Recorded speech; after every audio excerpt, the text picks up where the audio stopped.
Okay, that's a good place to start. Me completely forgetting how that works. Okay, so I figured out how to fix my, a little, like, icon down here so it's moving again. Okay, and it should still be covering up the, yep. Okay, so this is my new UI setup. If you, I think it may have, yeah, I think I showed it in the previous episode. Uh, I'm currently at a stalemate right now when it comes to videos because I still haven't put up the previous stream, and it's mostly because I just haven't been feeling too good. Let me just check to see if the audio's up all the way, like I should have. Like, that whole video got delayed because I had to re-record stuff. Very annoying. I thought streaming things would actually make it better, but I guess not. You know?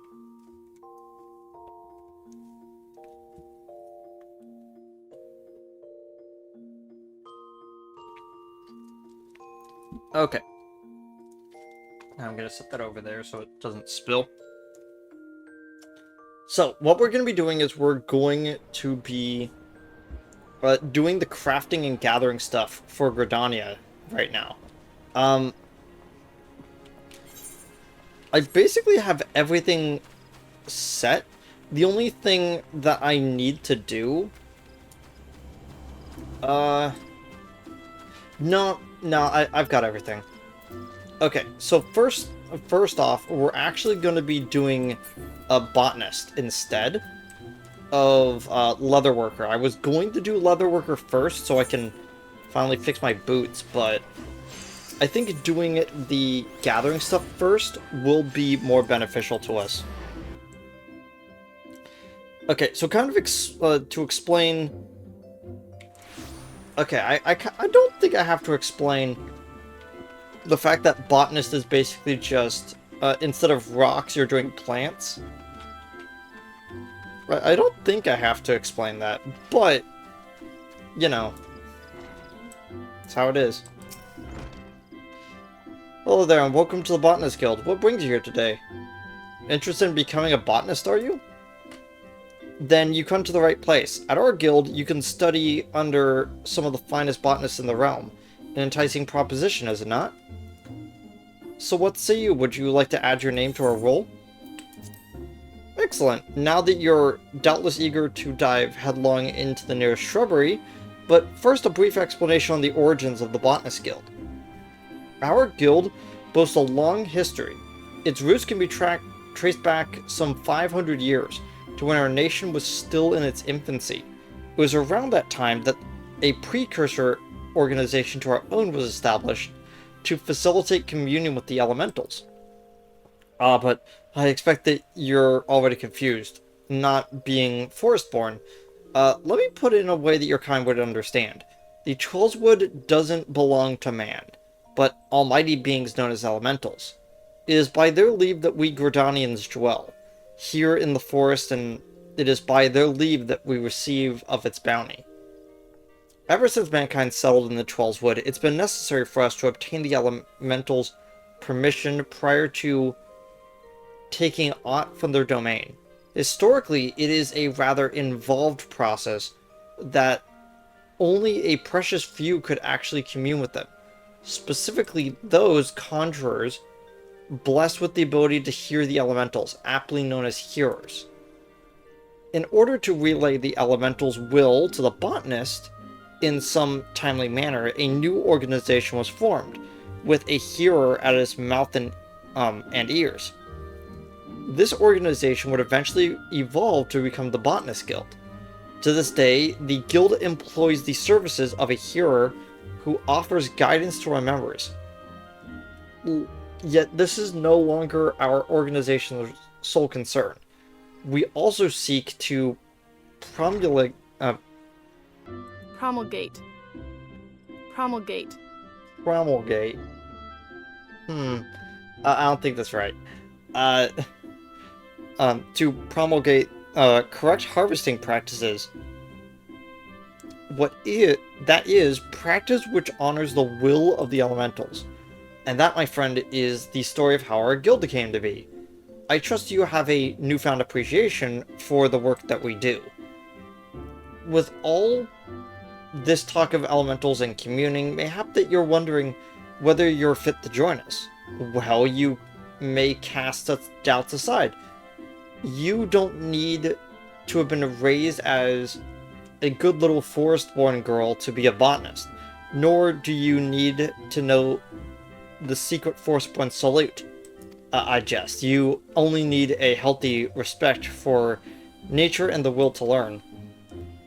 If you honestly believe you possess these things, it would be my pleasure to recommend you to our guildmaster. Please wait a moment while I see to the formalities. Speak to me again when you're ready to begin the enrollment procedures.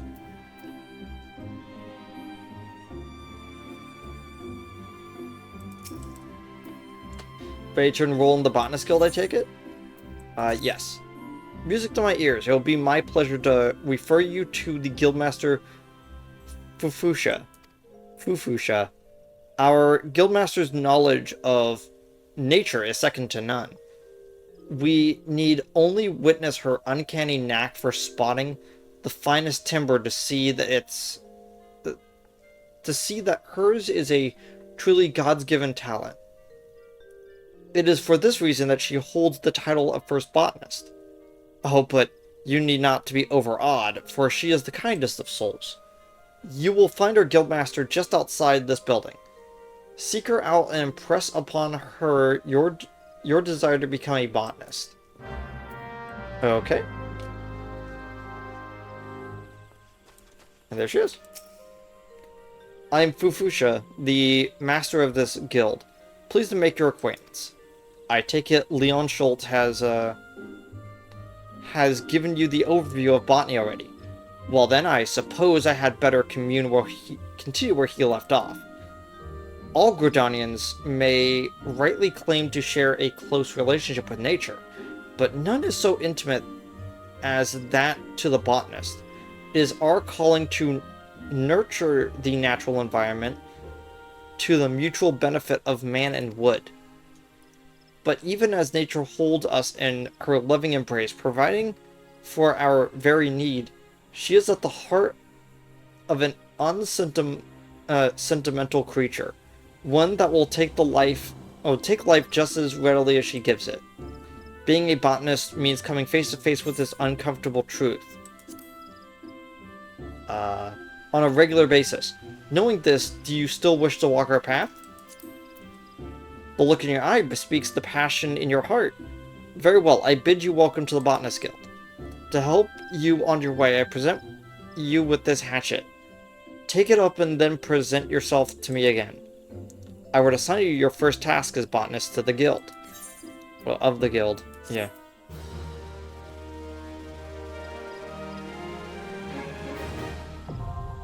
Yeah, there we go. Okay, so one of the I'm gonna just put it interesting problems.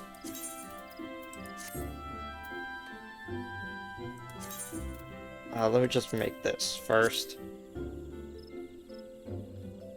Reassign set number. It's going to be 10. There we go. There we go.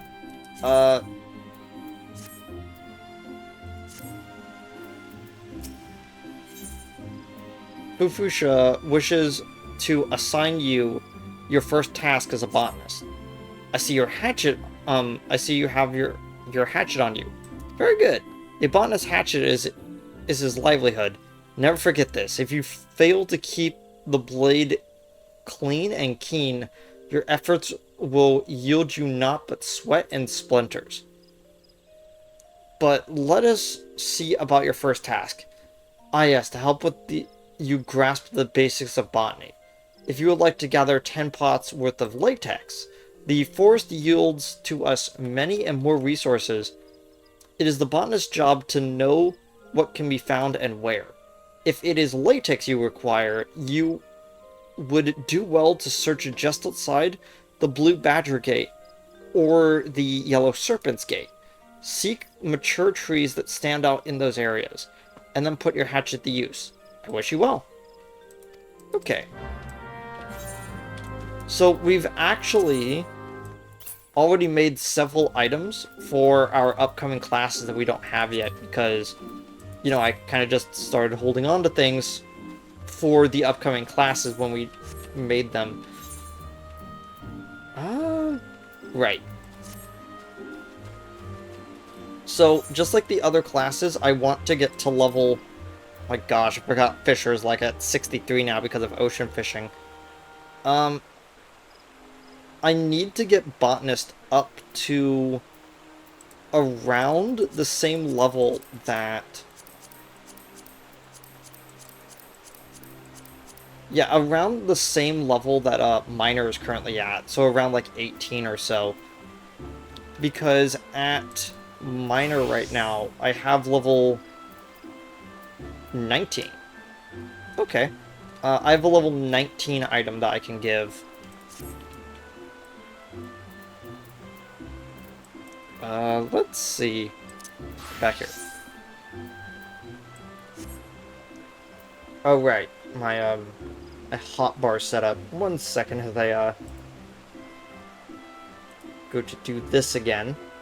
Luckily, this will be the last one for gathering for a while. There we go. Okay, let me just close out of this image. There we go. So when we do this, they should be relatively the same image, basically.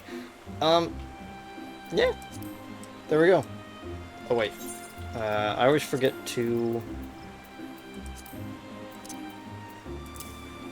Timers. Crafting and gathering.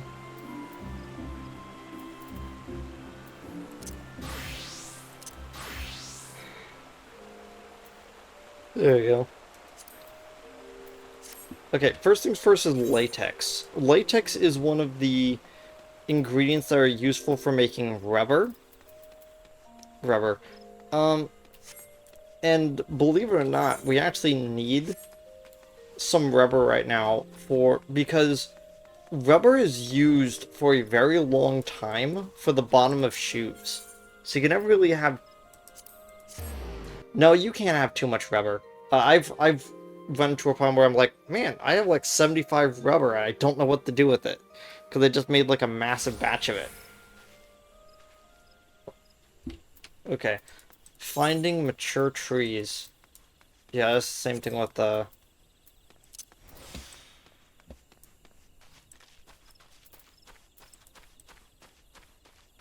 It's the same thing with Miner. Yeah, Fisher's the only, like, gathering class that has a different vibe to it.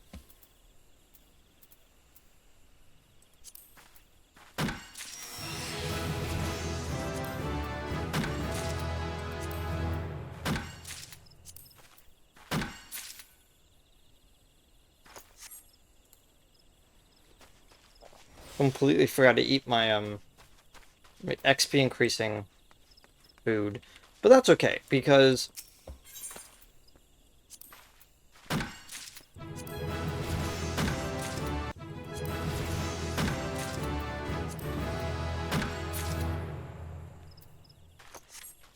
There we go. Now I've got everything right there.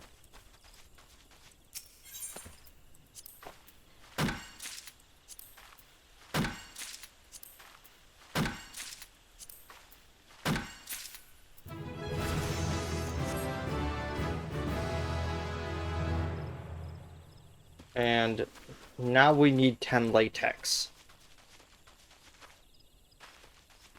I mean, technically we need like 25 latex if we're actually going to be honest. 3 maple branches just to be safe when it comes to crafting stuff. So I think I may have mentioned this, but originally...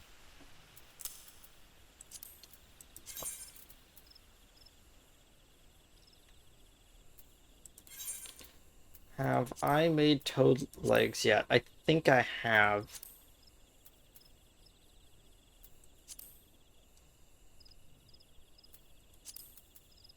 Yeah. I could just keep the one snail that I have. Yeah, I think I may have mentioned it, but crafting, uh, specifically gathering actually, has gone through a really wide spread of changes. Very recently, like within like the last expansion, they completely removed a an element of gathering called in which you can get high quality items from gathering. This caused two things to happen. One, it made crafting a lot less interesting because, or at least a lot harder, because if you were to craft, let's just say, this, and every single, like, let's go with this, since you actually have to craft all these things. So you have this iron plate and these iron rivets. You have to build an you have to build iron ingots to make iron rivets and plates. And that's simple, but like if you have high quality of both of them, you max it at 50% for your quality. Like that's understandable, but imagine doing that for this. It means that like when you do like cooking and alchemy and like those two in particular, it's always like the hardest part of the entire thing is to gather up high quality ingredients just so you could finish the item. And so they basically decided instead of raising the quality, instead you get that little bonus that just popped up, which when hit gets you an additional one. It's called Gatherer's Boon. Again, I think I may have mentioned this when we did a miner, but I'm not entirely sure. But yeah, that's not even the first change. Originally, what happened was that you would go up to a tree, and you would have to play a mini game to strike exactly what you need. And so there would be times in which you go up to it, it's like, okay, mature tree, I need maple logs. You go up to it, you hit close to its mark, don't really have it yet. You hit really close to it, and it's giving you like a, yes, you got it, snail. So effectively, you're like, well, now I have to back out because I don't want more snails. Like, at least I believe that's how that worked, or if it's like more rare sought after things were closer to the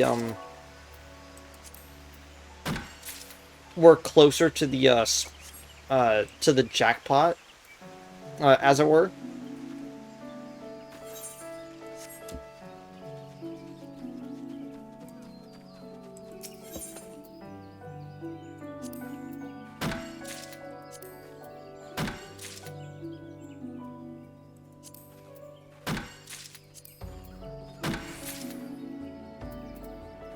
Yeah, we don't get Pioneer's Gift until 15, which is fair, but like we don't really need Gatherer's Boon being triggered too much. The only thing we really need it for is, oddly enough, a challenge later.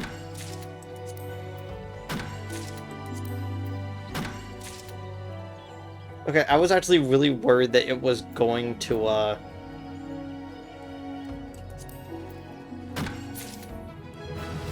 that it was actually going to give me a Gatherer's Boon to go just above the 25 I needed.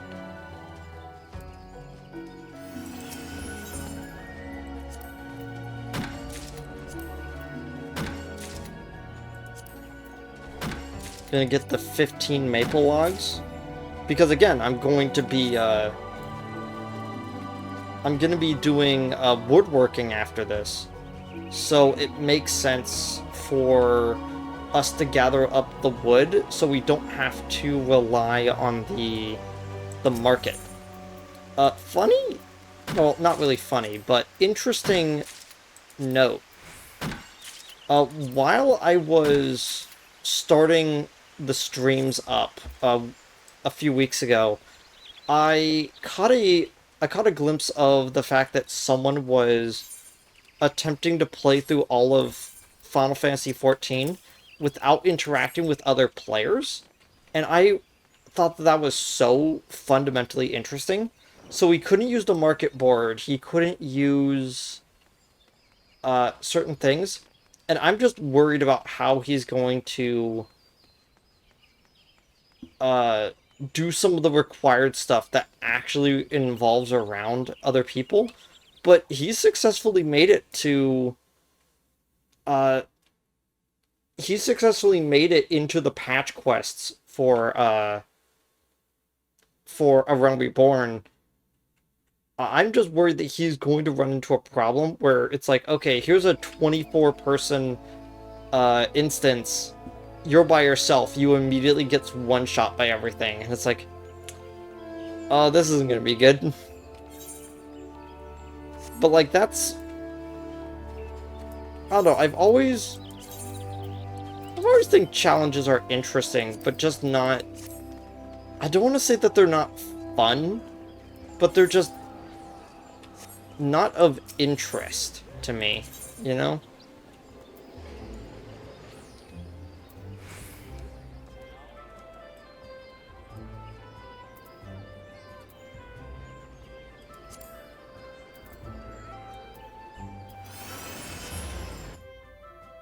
I'm gonna teleport to the Condors Guild. This is the last time we're gonna need to do it like this for a while. But again, like, our entire goal for leveling up all of our crafting is so that we can repair everything without wasting too much money.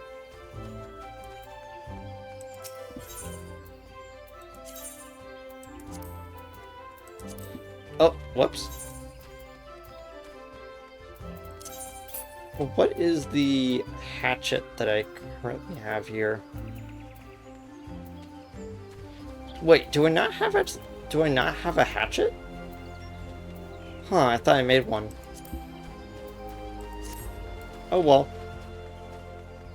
I at least have stuff for a leather worker and carpenter though. Hey, Flash. How goes the gathering effort? Here's 10 latex.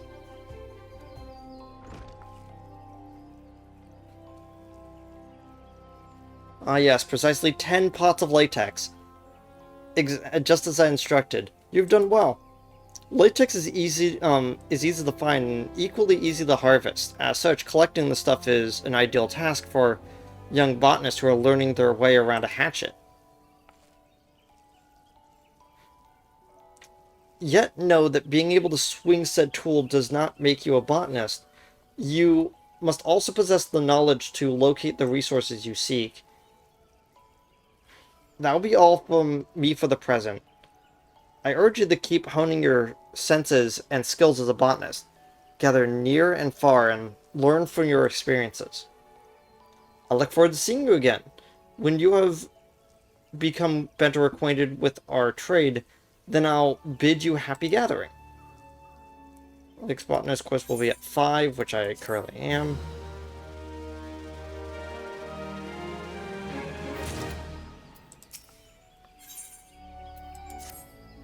Hello again. I'm told that you've been putting your hat to the good use. Well done. As I mentioned before, hacking away at trees does not make you a botanist.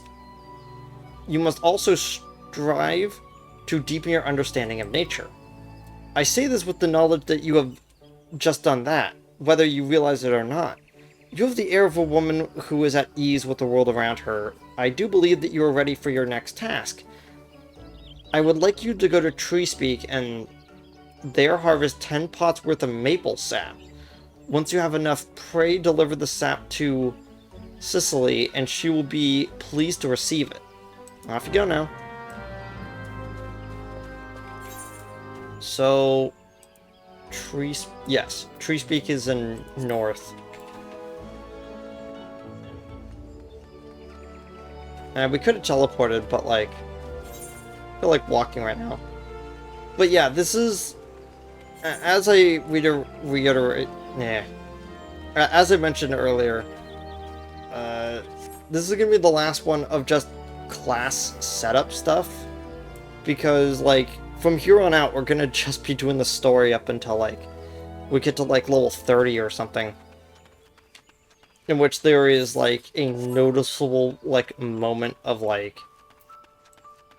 like, stop and, do something else.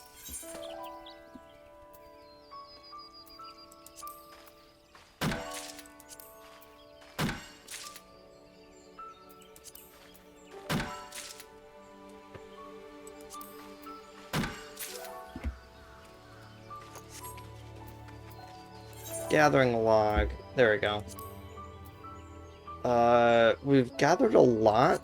Maple sap. There we go. Yeah, the best part about the way that this whole thing works is that you could just go like, what is something that I need? I look it up in the gathering log. There it is. Like, there are going to be some times in which they're very obtuse about the location that things are in, but rarely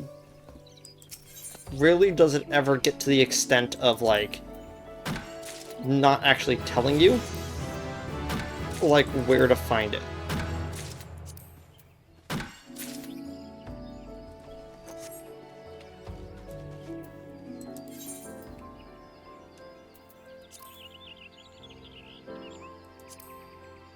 Okay, I made honey. Did I ever make beeswax? Apparently I did.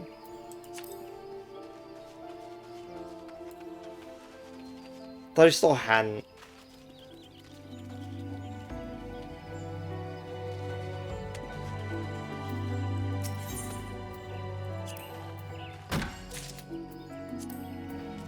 You know, someone wanted to ask me why I don't like, the concept of cinnamon as a garnish on top of things. And I basically explained to them what, cinnamon powder actually is. It's just fine bark dust. Like, it's... I don't like the idea of eating something and then there's just a sprinkling of bark dust on top of it. It's kind of awkward.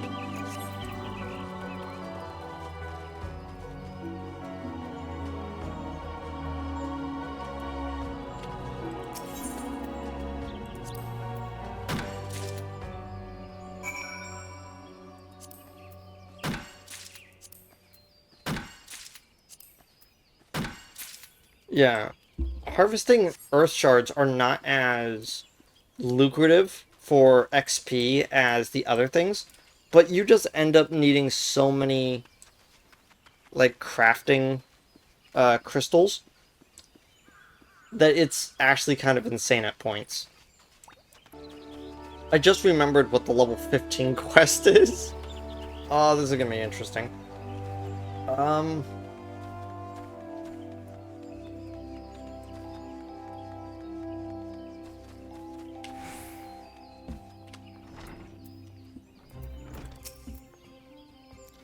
On a quest for maple sap, then your best bet is in search of the vicinity of tree speed. Yep, here you go.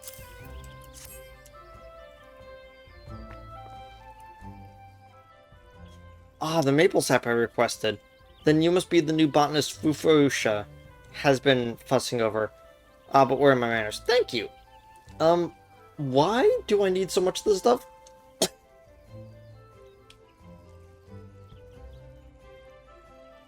Sorry about that. Well, allow me to explain. It's the very least I can do after all of you done. Boiling maple sap causes it to thicken into sweet syrup called, you've guessed it, maple syrup. Maple syrup, we can make maple sugar, an ingredient used in various recipes, particularly confectionery, from cakes to tarts, From cakes and tarts to toffees and chocolates. In short, of all things that children love. You've probably guessed it by now, but this maple sap that you've harvested will be used to make sweets for the children. Those poor souls who are orphaned by the calamity. They may put on a brave face, but their eyes reveal the depths of their sorrow. There's precious little joy in their lives. But Gridania won't abandon them.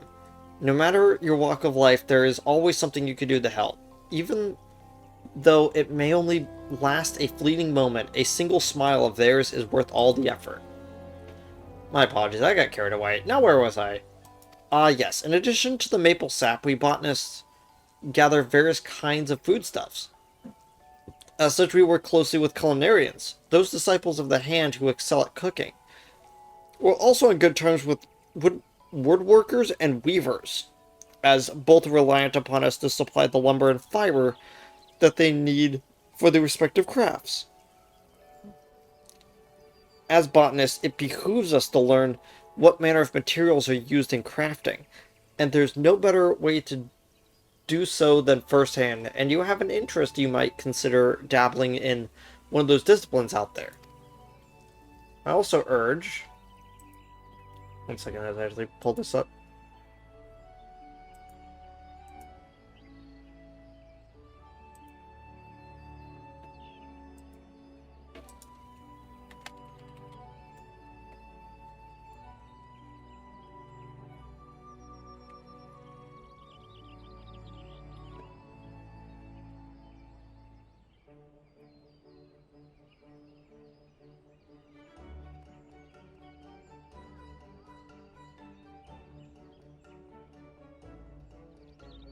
I also urge you to make a habit of reviewing the gathering log. As your knowledge of botany grows, more of its contents will become comprehensible to you. At least I'd best see the see to the maple sap. It was lovely talking to you. For every 5th level, you'll gain the ability to detect higher levels of mature trees or lush vegetation. Yeah. Always grab money at this point, because we can make our own gear, so there's no reason to actually get the gear from anywhere else. So, we are currently at a... Oh, we only needed like one more level, jeez.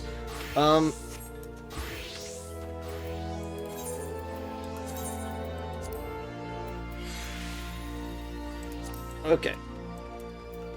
Let's see. Gathering log. It says that we have everything on 1 through 5.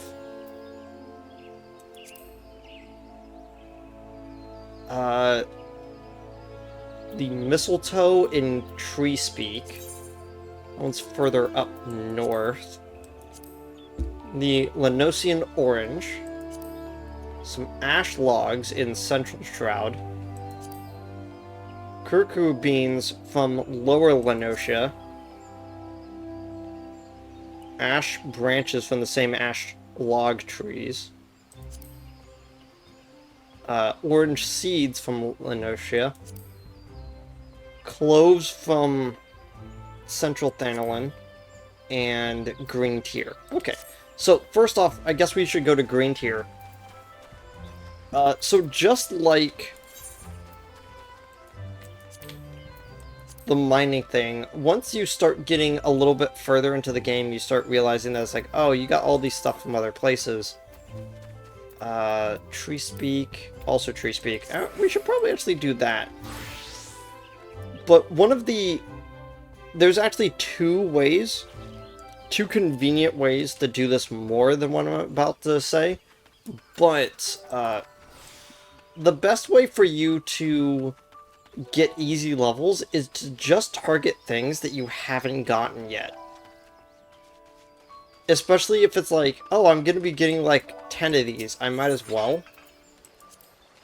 Yeah, so unironically, I think out of all the storylines, the ones that I'm going to have the hardest time like conveying anything to you will actually be the gathering ones, since most of the stuff for it I can just do off screen, because a lot of it is go to this general area and pick up 10 of these, and I could easily just like fake it and go like, yeah, I already picked up all the stuff, I don't have to worry about that. I say fake it, but like, you know what I mean when I say like, I don't have to actually like, I could like pre-plan ahead and go like, these are like the 5 things that I need, I just happen to have them in my pocket, and I could quickly do that. And unfortunately, that's probably what I'm gonna have to do for the gathering stuff. Especially with some of the fishing stuff that might actually just take like 15 minutes on a single fish. And I need like a bucket of 10 of them. I guess that will be the last thing I do. So the last thing I do is I'll go get that elm, so I can get like a little bit more. Okay, cool, I didn't do anything. Thanks for the congratulatory music. So you may have realized, hey, you're running out of space. And you are totally right. With this last little bit of like gathering and then crafting, I could then just sell all the stuff that I've been collecting for a while. And then not really worry about it for a bit. Because the next time that we really need to just like dive deep in the crafting on screen will be like around like 40, when it's like actually like a story relevant thing. Will I be able to show that? I think I can. Okay, so I'm gonna move the chat window into view for a second. So as you can kind of see, even with crafting and gathering, this is true. If you are to get like that like little like spark and you get like Gatherer's Boon, it's exactly the same thing as if it was the getting a crafting a high quality item.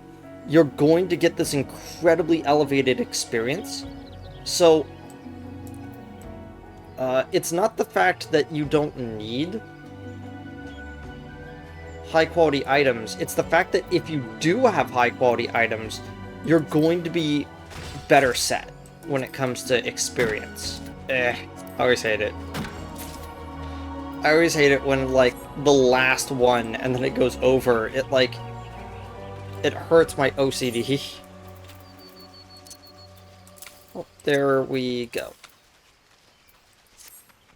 And yes, me running out of storage space is a big problem right now. Because there's no way for us to actually, like, to bank all of our ingredients somewhere until a lot later. I'll explain that when we eventually get to it, but we effectively get like 3 more of these rectangles of storage space. Technically we get 6 more, but we have to like bank it with someone instead of actually having it on us. So it's usually going to be a lot of the ingredients that a lot of the stuff that we don't need immediately. So basically anything for crafting. And we're going to be utilizing those the second we can.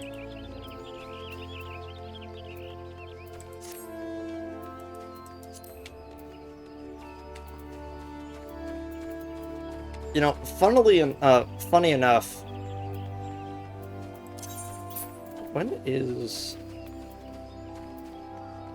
Oh, right, I put gathering materia into the crafting rings, so we have to wait until 18. That's why I was waiting to 18. I temporarily forgot what I was aiming for on that one.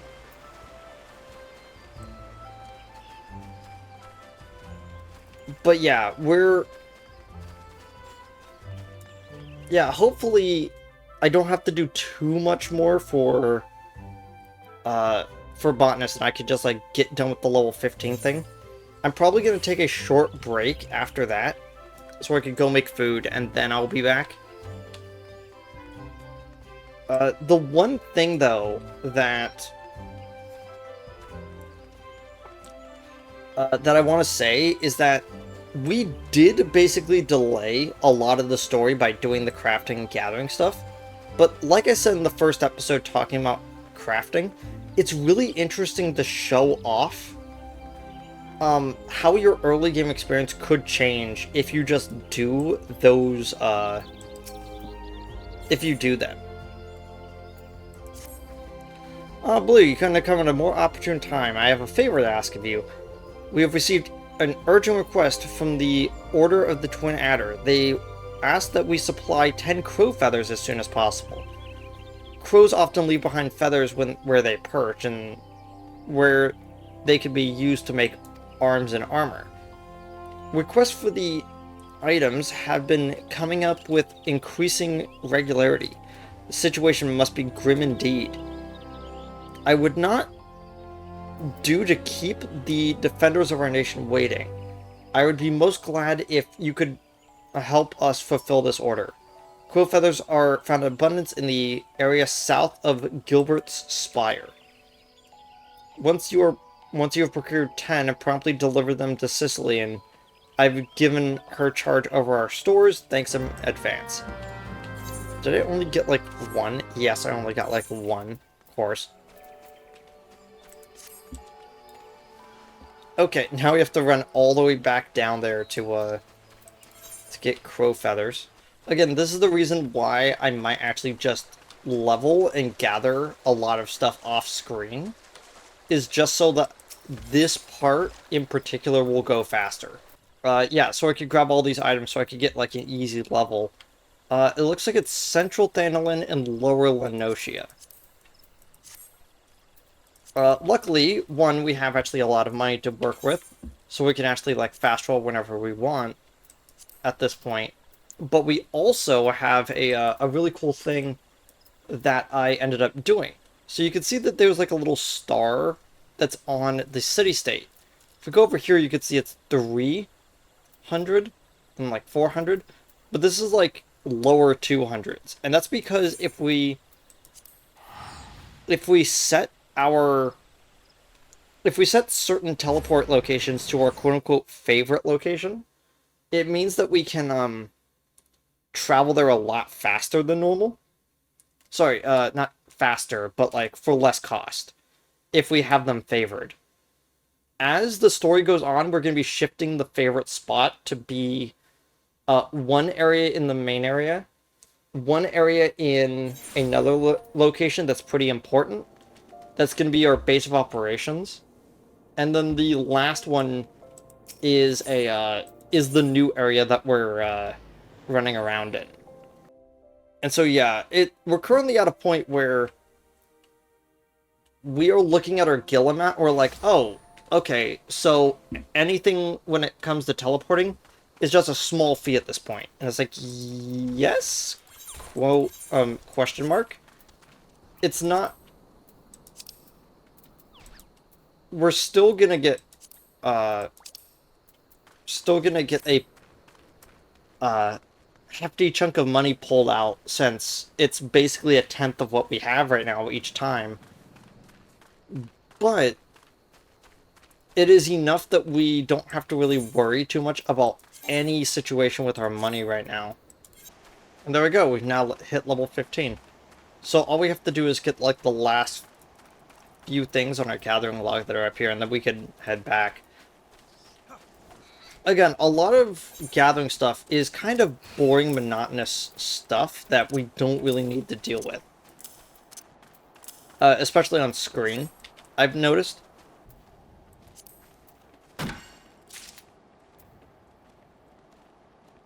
Hidden items.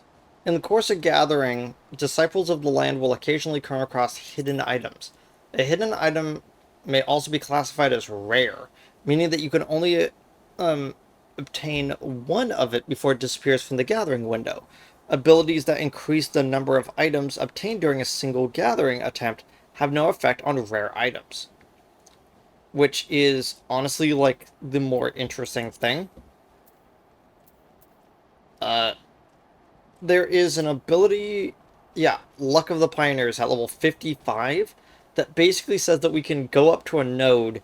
It doesn't we know for a fact that this is a gathering spot which has a hidden item, and we could just snap our finger and Luck of the Pioneer, or Luck of the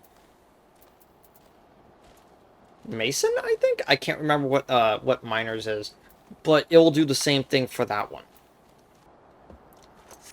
Okay, and now with all that done, we can now finally head back to the Black Shroud.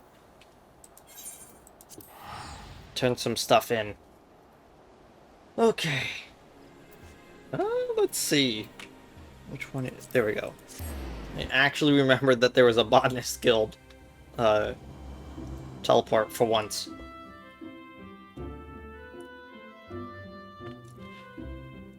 Don't think about that you could go ocean fishing right now. We don't need to do that right now. At least not on screen. I've already shown ocean fishing. I don't have to show it again. Just know that it has been the greatest source of leveling up this whole time. You helping us out again? My thanks, friend. In case you've forgotten, the crow feathers can be found in the area south of Gilbert Spire.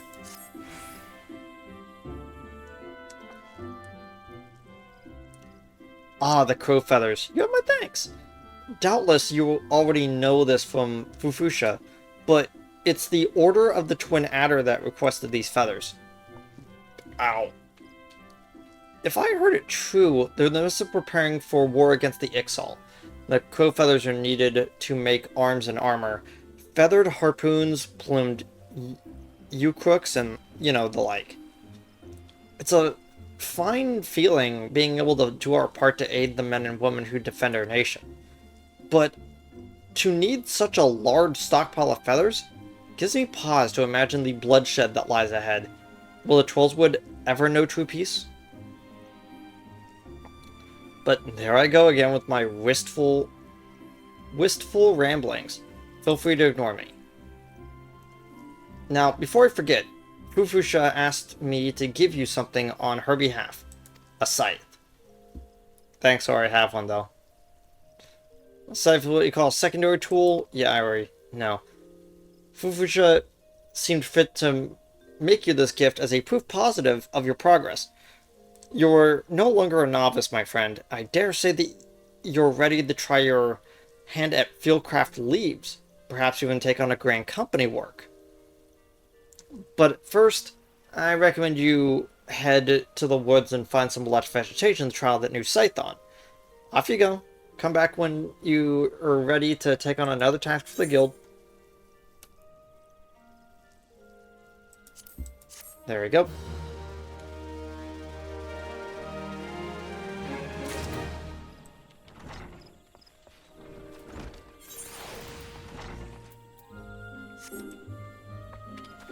Oh, is this also a store? No. Okay. For a second I thought it was.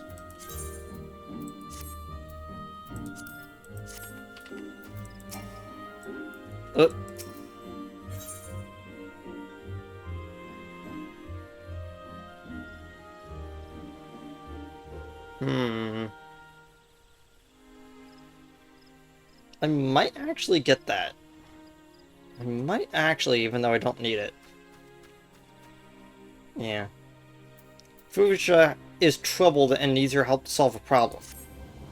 Ah, my dear Blue, you're looking ever more of a botanist. I do believe that you're ready to take on further responsibilities for the guild.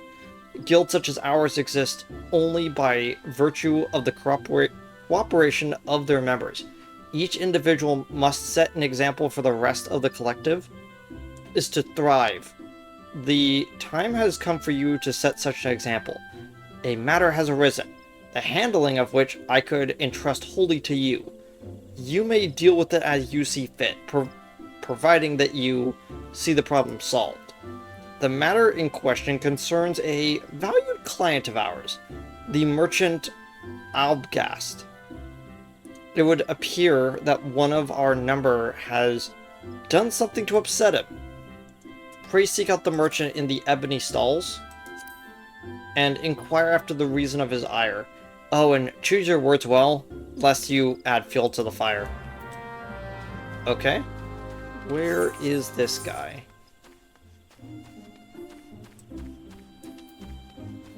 Well, that's all those. Oh, okay. So we have to actually head to the, we have to actually head over there. Oh, while we're on our way, actually, we can talk to the, we could talk to the achievement guy up here. So, I've been getting a lot of achievements lately. I marked some ones that I can, get for later. Yeah, mostly stuff surrounding, like, just crafting and gathering stuff. But, the... Did I actually claim it yet? I think I have. I think that was even the one that was, like, on the list. Yeah, I did. Okay. I showed it off already. I'm just kind of frazzled right now at remembering which one's which. Exchange. I have one more. Okay. I forget. Did I... Yes, I already pulled those 2 items. I need one more for the ribbon. And I think I'm going to save up my next point for that one. But yeah, that's basically all it is. There's like a few things, and by the time that you're done with a Realm Reborn, and you max out, like, let's just say, 3 classes, like a healer, a tank, and a melee DPS, you're going to be done with everything, effectively. So it's not really too important to really worry about. Oh, there you are. The Independent Apothecary. Fufusha sent you, did she? Good, I'm not a man to mince words, so forgive me if I seem blunt. You know what Majorum is? But of course you do, you're a bleeding botanist. It's a very common ingredient in alchemy, isn't it? Very common. Now, correct me if I'm wrong, but aren't you botanists supposed to be the experts in harvesting such stuff? Yes, you are. Strange then that the expert who brought me my last batch of Majorum didn't so much as harvest the poor plant as dismember them. Why, the leaves were so torn up I couldn't recognize what they were at first. Needless to say, they're next to useless. So, thanks to that herb-racking colleague, I have no Majorum to make my concoctions, which is why I inquired of your guild, only to be told that you were out of supplies, and here we are. Now, if there ain't so much trouble, I would be obliged to bring me 10 springs of fresh Majorum, and I'd please like them whole as opposed to a fine bleeding puree your bush butchering colleague delivered. Truth be told, I don't much care about your hatchet-happy friend. What I do care about is not keeping my customers waiting for their medicine. In short, hurry. Oh, and for the love of gods, be gentle with the plants, will you? I shouldn't have to say it, but after that last bloke, I'm not taking my chances. That is fair. I believe it's in harvesting under 15. Mocha grass is in Thanolin, yes. Grass vipers. Majorum. Oh, I already picked up one of them. Okay, I know exactly where to go. I could teleport to Bent Branch and make it easier, but I kind of don't want to just be... Like, I mentioned that I'm at a state where I feel like I could start just willingly spend gil on whatever, but I never want to really, like, think like that in case I actually do run out of gil again. Like, there have been times in which I have nearly run out of all my gil, and then not really think about how I'm gonna get it back.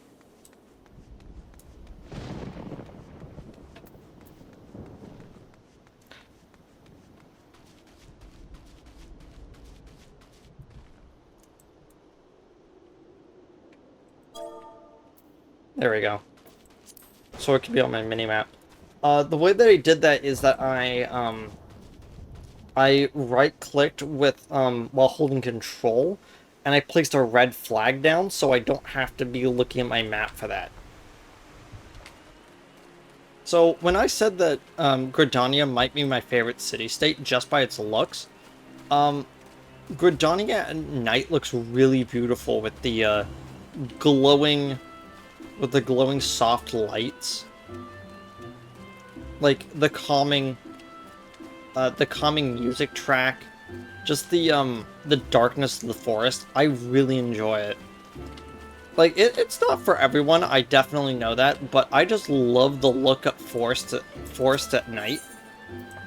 There's something so inherently peaceful about it. Yeah, as Flashband had, when we were up in Germany, I am totally at peace in the middle of nowhere at night. I'm just like, this is really calm. I love this. Did you get the Majorum? The herbicide that grow around Matron's leaf. Yeah, I got it. Don't worry. Ah, the Majorum. It's such a fine specimen. Sorry I gave you such a hard time, friend. Thanks to you, I can get back to making Echo Drops. Do you know Echo Drops? They're the alchemical concoction that restores voiced to silenced lips, allowing the imbiber to cast spells again. Conjurers and thaumaturges never leave home without a bottle or three. But I must say again that these were some of the finest specimens of Majorum I've ever seen. And they're none the worse for the picking. It's clear you know your way around the plant. As for your colleague with the heavy hand, I'll be certain your guild will deal with him appropriately. Thanks again, send my regards to Fufusha. Yeah. I like how... Okay, I think I may have already mentioned this, but, like, it's really interesting that it doesn't matter what we do in the game, we are seen by every gathering and every crafting class as some sort of savant when it comes to craft. It is actually interesting that it's like, hey, you have main character syndrome. The second we put this weapon to your hand, you physically cannot do wrong. You will always be in the right and will always make a perfect item. It's like, huh, that's interesting. And there you are. Thank you for a job well done. There's no need to report the details. I have already heard all I need to know. It is my belief that the botanist in question had not but personal gain in mind when he so hurriedly harvested the Majorum. In his haste to complete the task and claim its reward, he damaged the herbs and rendered them useless. Such greed brings shame on our guild, and I will not tolerate it. The offender's name will be struck from our roll. As I taught you when you first came to us, the botanist nurtures the natural environment to the mutual benefit of man and wood. He who thinks only of his own benefit has no respect for nature and is unfit to call himself one of us. Of course, you hardly need reminding of this. Something tells me you shall never give me a cause to worry. But let us speak of cheerier matters. Tell me, did the gathering of Majorum pose you any trouble? Did you ever find your work unduly onerous? You might consider outfitting yourself with better gear. Even something as seemingly insignificant as a new pair of boots can make a world of difference. As you gain knowledge and experience, you'll find yourself venturing further afield in search of a new bounty, and your choice of equipment will become ever more critical. Go now, Blue, and keep up your efforts. I look forward to seeing you continue and continue to grow to be a botanist. Whatever.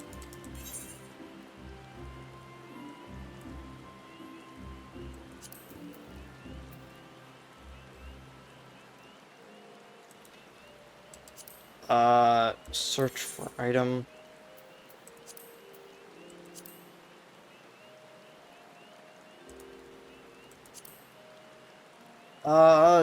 Yeah, I'm gonna just grab that.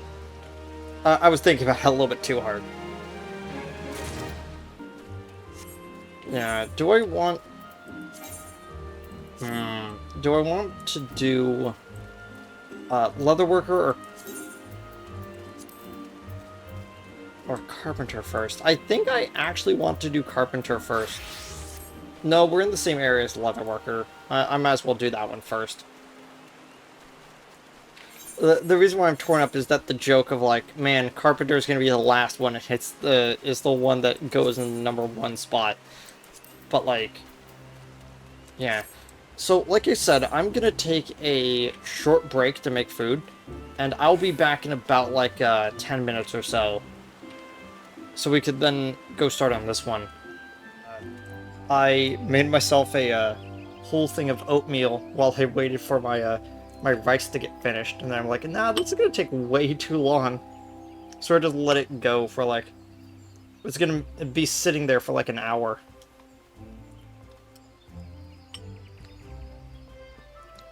Let me revise the way the order of events.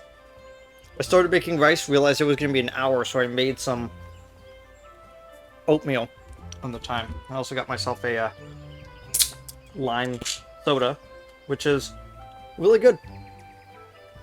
I'm really starting to enjoy lime as a flavor. I mentioned all this because I have a chronic need to tell people what I'm eating. Okay, here we are. Greetings and welcome to the Leatherworkers Guild. Here we produce the finest leather goods, taking care of to honor the lives of which were sacrificed for their creation. Our leather armor is worn by the archers and lancers of this great nation, and favored by all those who prefer that their protection does not come at a cost to mobility. I got a thing of oatmeal, and I currently have a I got myself a thing of oatmeal since I'm waiting for my rice to finish, because I got like a whole thing. I was gonna make some like egg and rice dish later tonight, so that rice is gonna cool for a bit, and then I'm gonna like add it to the egg when I'm done. That was my plan for that. If you wish to place an order, I bid you visit Fenil Fineries, and if, on the other hand, you mind to join our guild, I should be happy to assist you. Might you be interested in becoming a leatherworker? Nothing will make me happier than to welcome and initiate into our ranks.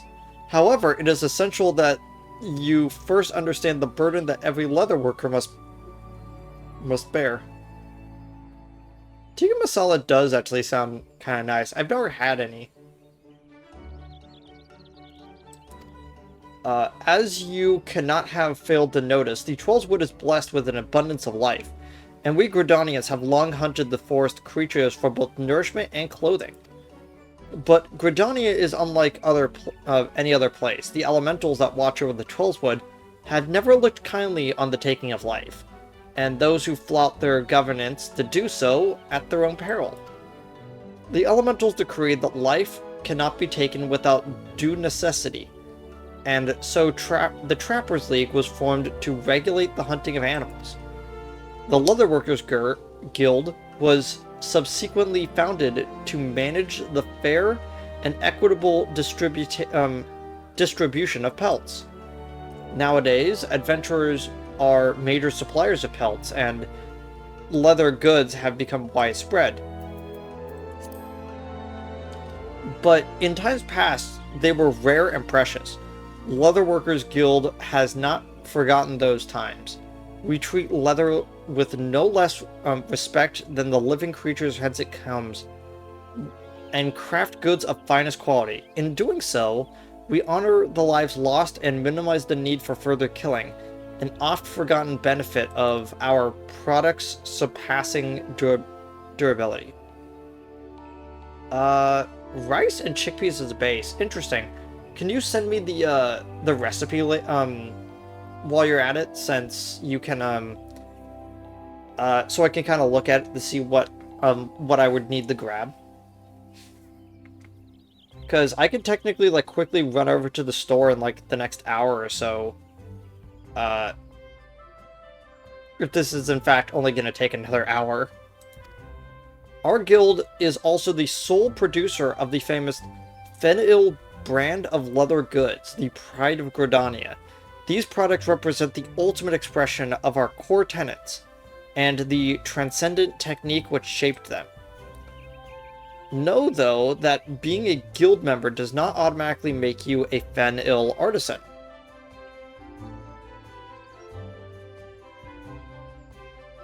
Yeah, one of the recipe cards would be nice. Just like send it to me on Discord or something. You must earn the right to become an artisan. For most of the leather workers here, having the fruit of their labors bend the Fenil brand is yet a distant dream. That is the life which awaits you, should you choose to walk our path. Success will not be handed to you, but I guarantee that you will have the opportunity to seize it. And if you wish to make a name for yourself, the craft goods which are the envy of all, you have come to the right place. Speak to me once more when you wish to learn the enrollment process. Yeah. Very well. I invite you to speak with Guildmaster Giva. She is the brilliant artisan personally responsible for the creation of countless Fenil products. You have doubtless heard her name before. The Guildmaster's patterns are uniformly elegant, and with them even novice craftsmen can cut their materials with minimal waste. For it is for her to decide if you are fit to join us. She can be found in the work area within. Present yourself to her and do not waver in your determination.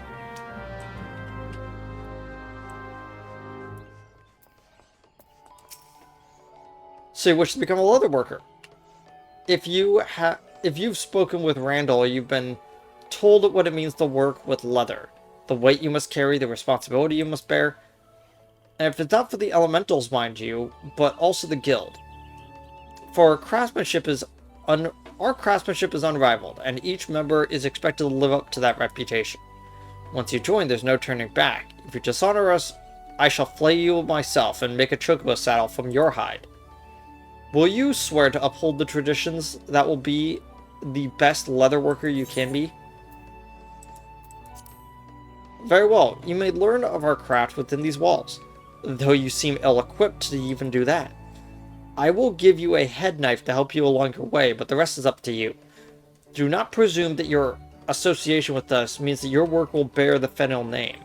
Until you prove yourself worthy, you'll not be permitted to even as much touch a Fenil product, much less craft one. Now then, if we're to continue with your initiation, you'll need to put that knife in your hand first. Talk to me when you're ready to begin.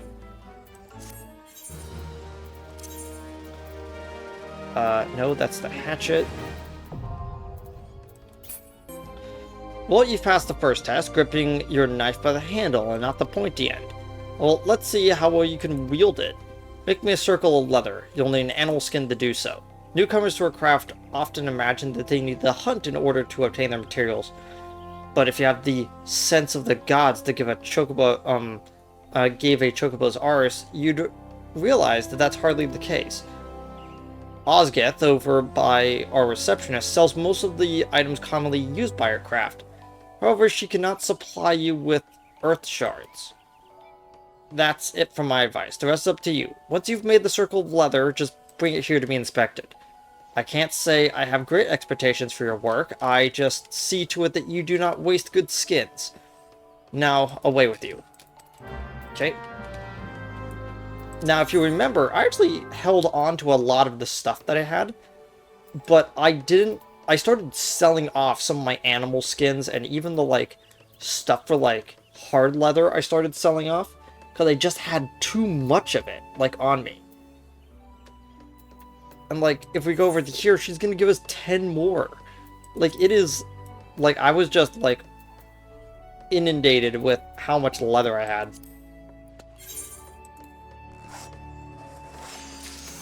Man, how simple.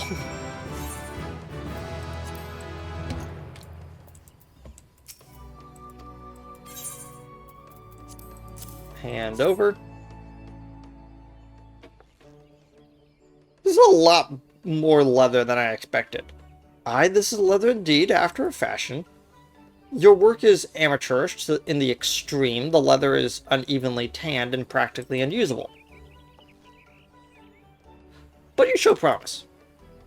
Well, about as much promise as the leather you haphazardly crafted. Still, it's apparent that you paid due respect to the life form which it came. Had you performed any worse, I would have cast you out without a second thought. But you didn't, so I won't. Approach each task with in earnest as you did today, and I'll continue to advise you. However, you are not alone in the you alone are responsible for your development. This is a business we are running, and neither I nor your seniors have the time to hold your hand. Apply yourself to learning our techniques and return here when you have acquired some skills. Get all those off my screen. Mayhap I'll have an errand for you to run. Okay. I just realized that I didn't eat a new thing of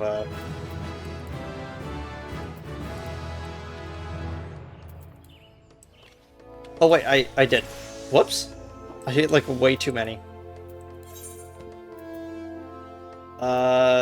Yeah, let's just finish crafting all of these animal skins.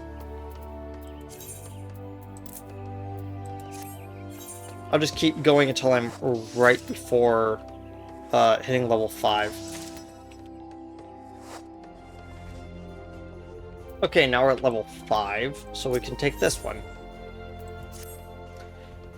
Getting used to that knife I gave you. Gods knows that it doesn't happen very often, but you've chanced to find me unoccupied. How about you show me what you've learned? Let's see. Make 3 leather chokers.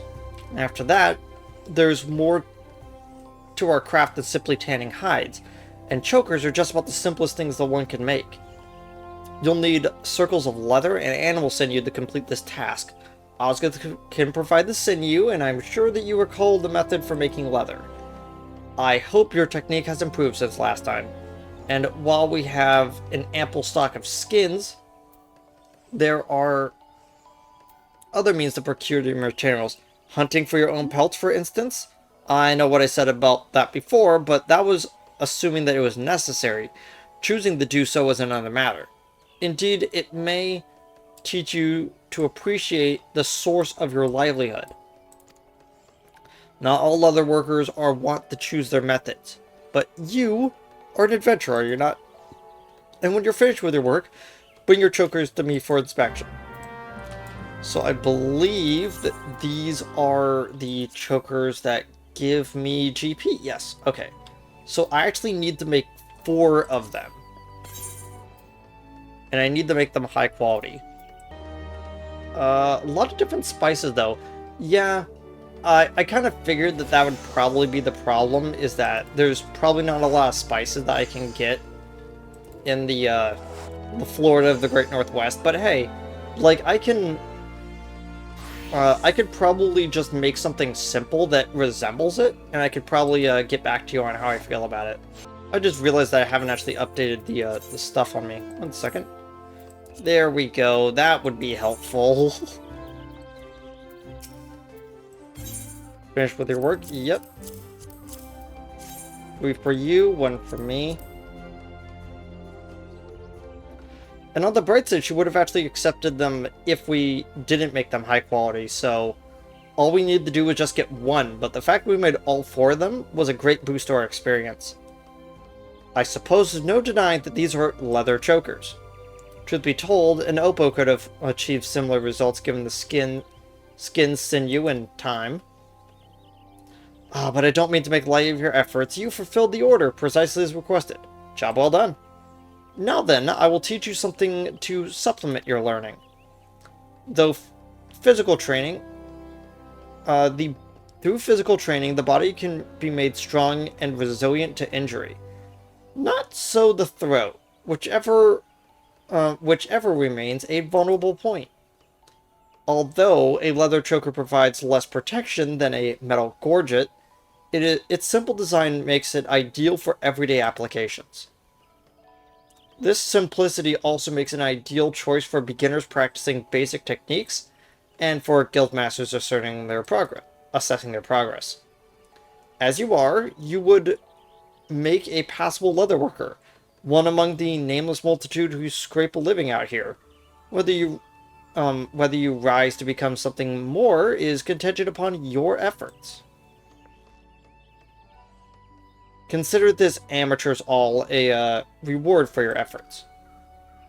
You'll find it indispensable partner to the head knife as you continue your training.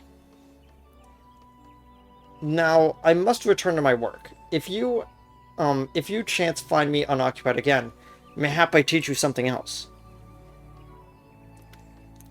Till then, keep your nose to the grindstone. Yeah, so, like I was saying, it's really interesting to note that she's really hard on us. Like I said, like, we've been able to replicate everything she wanted from us on the first try. Level 11, okay. And it's not like we're actually doing a bad job at leatherworker. You can tell by the way she talks that she needs perfection at all times. So if something even remotely looks off, she's going to point it out to us and she's going to make it known that she is not happy with the fact that we messed up.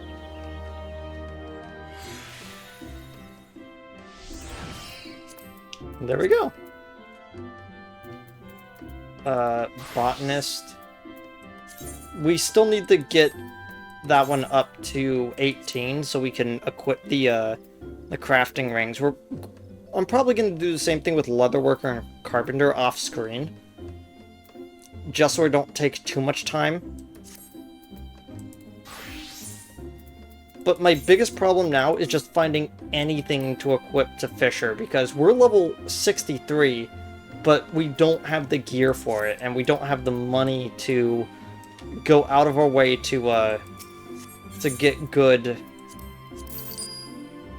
ingredients. Sorry, to get good gear for it, you know? Once I run out of the level 1s, I'll just stop getting level 1 dark matter and just go with level 2 from now on, because I'm reaching a point where everything I have is reaching level 20 stuff, so it's not like I actually need it for anything. And finally, after all this time of just kind of meandering about and not really doing much, here we are at the final crafting thing, which is carpentry.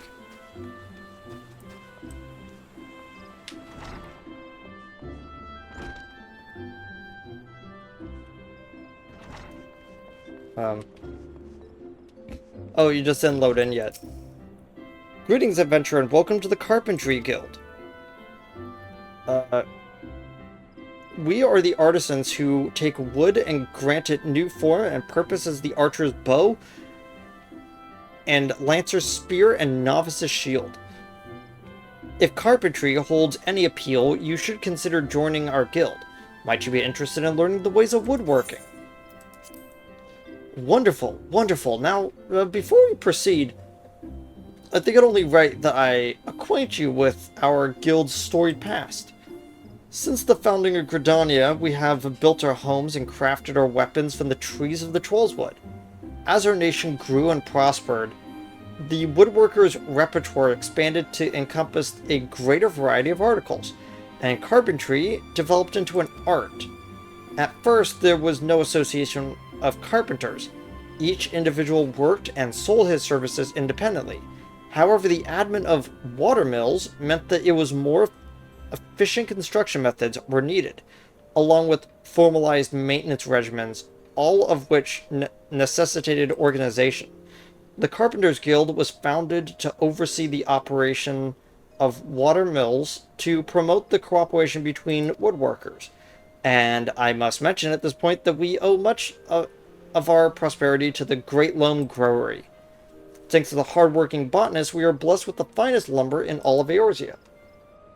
This confluence of ideal circumstances allow us to provide all manner of goods and services to the people of Gridania.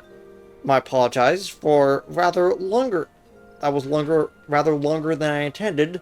Still, I trust you've gained a greater understanding of our guild. No, dude, you were actually the fastest out of all of them. Like, I think you had the least text. We expect our members to drink deep of the collected wisdom that our guild has amassed over the course of its history, to actively seek an understanding of wood and the techniques required to work it, rather than simply waiting to be taught. We expect, in short, nothing less than total commitment to the craft. If you wish to start down this path, speak to me once more and I shall explain to you the enrollment process. Would you like to learn more? Wonderful. I should mention at this point that the Timber Master Beaton possesses all would-be assesses, right. All would-be apprentices personally. So if you need to obtain his approval before you begin. Timbermaster Beaton can be harsh and unforgiving man, but if you love the craft, have the will to learn, you could ask for no better tutor. He is quite simply the finest carpenter of Gridania. Of course, it will take you some time and no small amount of effort to comprehend the full extent of his teachings, but you may be rest assured that you will not be led astray. That said, when you meet him, I would advise that you choose your words carefully and resist the urge to run away. I don't get it. What's up with him?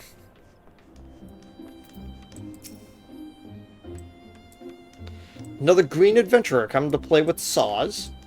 Well then, I suggest you speak with the... Oh wait, you've already met with Cog, have you? Well, that is well, but know that the decision to initiate you into the guild rests with me. Tell me, true adventurer, have you the mind to devote yourself into the art of carpentry? Yes. Well, the look on your face bespeaks determination, or mayhap trapped wind. Still, you look strong enough to hold a saw. If your resolve is indeed genuine, I give you leave to remain, for the time being. However, you are useless to me in your current state, as you are a seedling. Hey, bird. Perhaps there is no more like to thrive than perish.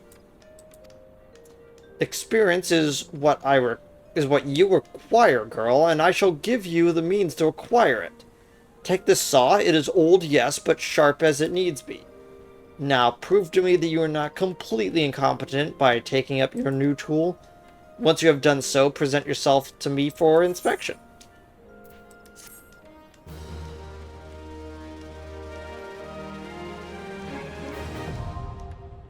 Okay, there we go.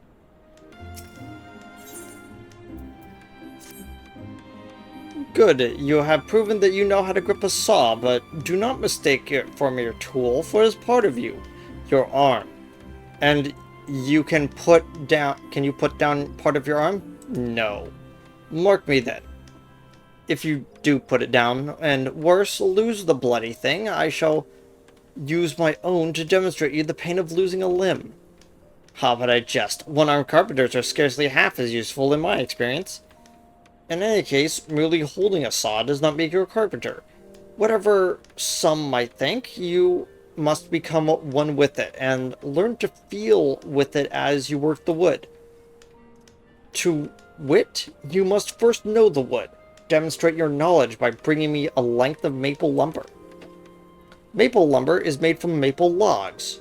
Just so. Our man Ferrol at the entrance will furnish you with such logs for a normal price. Of course, any fool knows that fresh-cut logs are laden with water. To guard against decay, you will use wind shards to hasten the natural drying process. Do not forget to do the same. Yeah, I don't think I mentioned this, but Leatherworker uses earth and wind. Again, two of the elements from Conjury, which are about the land and the animals and the plants. You know, and then Carpentry uses wind and ice, which, if you actually know how you shape I just realized he uses ice. That's kind of weird. The way that you shape wood, because I actually took several classes in woodworking. Like, I know for a fact that the way that you shape wood is you get it incredibly moist. Like, you put it into a high heat, high moisture environment, and it just softens the wood. You could then bend it into whatever shape you want. It's actually quite astounding. I find it so fascinating. And there we are, my boots. We need one thing of hempen cloth.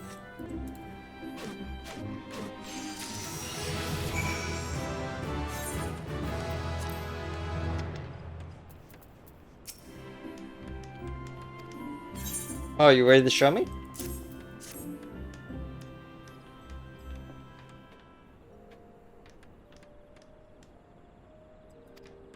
Yes, I feel it. The wood tells all. There were no careless cuts. Saw and carpenter moved as one, as if dancing. Do you see this grain? How it flows softly like syrup? Durable yet pliant, suitable for weapons and armor both. This child is maple. Trace the grain with your fingertips and memorize the lines. Consider every characteristic when choosing your materials. And that is what it means to know the wood. The maple lumber you have brought me is acceptable. You have passed the first test. Yet for all it has grown, your knowledge is still lacking, and it needs learn more. A true carpenter knows the qualities and uses every tree in the forest. When you know the lines of the maple better than those upon your own hand, return to me. I shall have another test for you. Until then, child.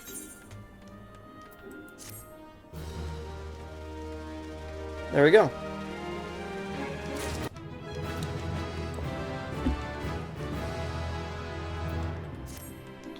It is plain from your bearing that you and your saw have begun to move as one, as true partners. Good, you're ready to be for the second test. You must be the wood. Before you brought me maple lumber to demonstrate your knowledge of wood, it is this time that you demonstrate your ability to create with it. I bid you craft me 3 maple shields. For this you will require maple lumber and bronze rivets. As you would expect, our guild supplier Ferrol is no short of that which you require. Should you desire a more economical solution, however, might you consider a more traditional method of acquisition. Many materials essential to our craft are harvested by our steadfast allies, the botanists from the Great Loam Growery. Were you ever to befriend one of their number, you might be able to come to a mutually beneficial arrangement. Or, if you would rather not be beholden to another, you could even try your hand at botany. Now go and do not disappoint me. Square maple shields. We need 3, which means 6 bronze rivets. Oh, we actually do have enough for this. Okay. I didn't think we actually had any material for rivets right now.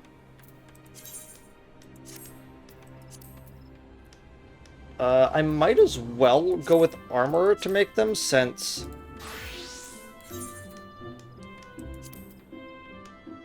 Yeah, it really does feel like armor is the place that you go to when you're making the the little, like, bits to add onto it, instead of going to blacksmith, usually. Because you're oftentimes going to get a lot of stuff from... You're going to get a lot of stuff from blacksmith for... And just the creation of more tools, you know? What's this? You have already bent the wood to your will.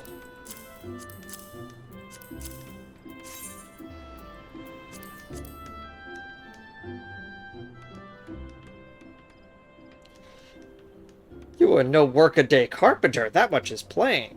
Well done, child, your shields are most satisfactory.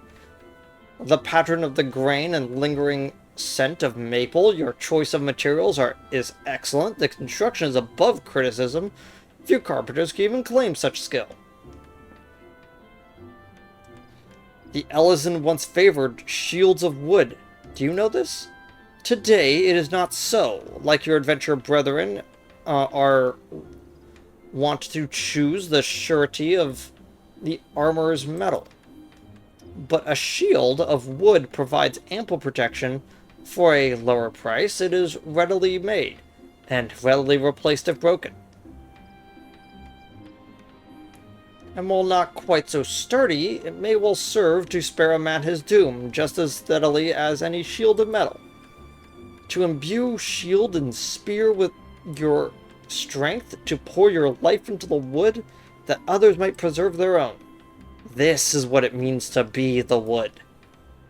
Such responsibility cannot be taken lightly, child. You have passed the second test, and in doing so, have earned this amateur's claw hammer. Though a saw would suffice in many tasks, a carpenter who wields blade and hammer both can perform this trade with greater ease.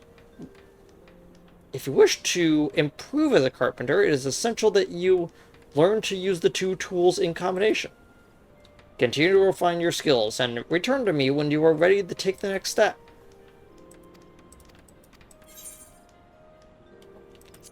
Of course, we're going to grab the money again. And in this case, it is all about the money, Spider-Man. And there we go.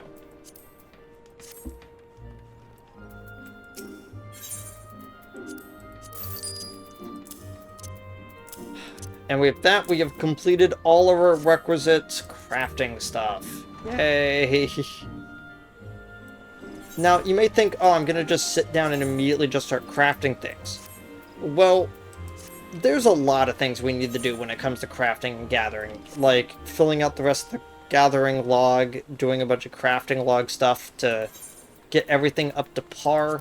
I want to clear everything out to the level 15 mark on all of the crafting things. So I'll probably do that before we start next time. But to round off this this stream, because it's actually been a little bit faster than normal, we are actually going to just we're actually going to head into the oh right, they keep wanting me to equip this because it has 2 vitality compared to this having only 1 vitality, because it's being weird. I can't wait to get all of these classes off of under level 50 gear, because after level 50 they start separating into specifically fending gear, casting gear, and healing gear. Like, each one is slotted for a different class, and that in itself makes it so useful because you don't have bleed over between the different armor sets.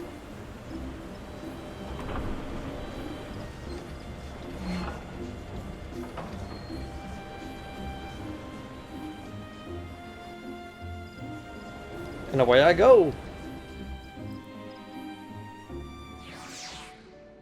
Okay, so they wanted us to go over here to talk to you. Balderon. This is basically the Adventurers Guild equivalent, and we need to talk to him to confirm something. We should actually select Arcanist so we can get the most out of our experience. Welcome to the Drowning Wench. Sit with it if you like, lass, and I'll be with you. Yeah, I'm Baldwin. Okay, who's asking? I have heard the job with the capable adventurer, you say? Well, you're bloody right. It just fared well. Though this ain't no job for the faint of heart. Things are liable to get downright blin' airy, and if you think that you're still interested, let me know and I'll be filling you on the details. Piece of gear for each one of my things. One for if you're a tank, one for if you're melee, and one for if you're casting spells. I love casting spells. I already have one of those in high quality that I made. I'm gonna just grab money. Baldwin, the proprietor of the Drowning Wench, has need of a capable adventurer. I thank you for taking the time to help me out. Now, I'm sure you're busy, so I'll just come straight to the point.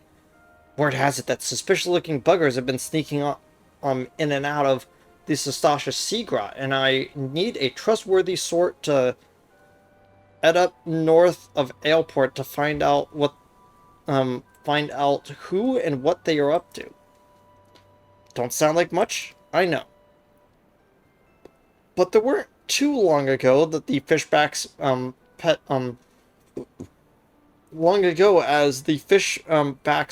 pirates paid us an unwelcome visit, and folks are feeling a bit nervous. If you would permit me, man. There's like a weird siren like out there. I think it's a bird. But like, huh. If you would permit me, Master Baldwin, I would be happy to elaborate. Well, if it isn't the Chief Yellowjacket himself, what do you owe this rare honor, Commodore Reiner?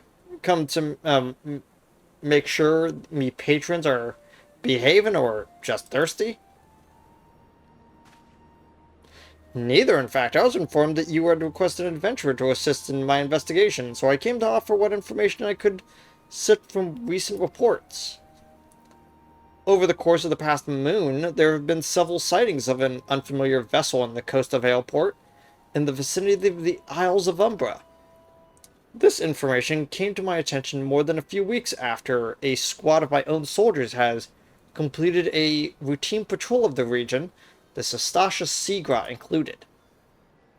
Their search revealed little, save that a family of Curls have taken up a residence in the caves. Nothing to concern us, in short. In light of recent developments, however, it would seem wise to search Sestasha again. But with the Sahagin testing our defenses daily, I am loath to assign the task to the limited forces at my disposal. Our time is stretched thin as it is. Thus, I sought the services of a competent adventurer to conduct an investigation in our stead. Any aid that you can offer in this matter would be greatly appreciated. Then it's settled. Sestasha is located in western Lenosia and is for more detailed instructions on how to reach the place, I suggest you consult Vimelpa. She can be found at the ferry docks in the lower decks. Heard the man? Good luck to you, lass.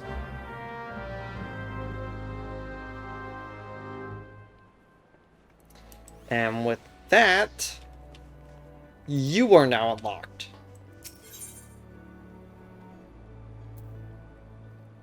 Eltawin is ill-pleased at the carelessness of the wench's customers. We know how it feels to have one too many, and that's why I'll not fault our patrons for much of what goes on at our tables.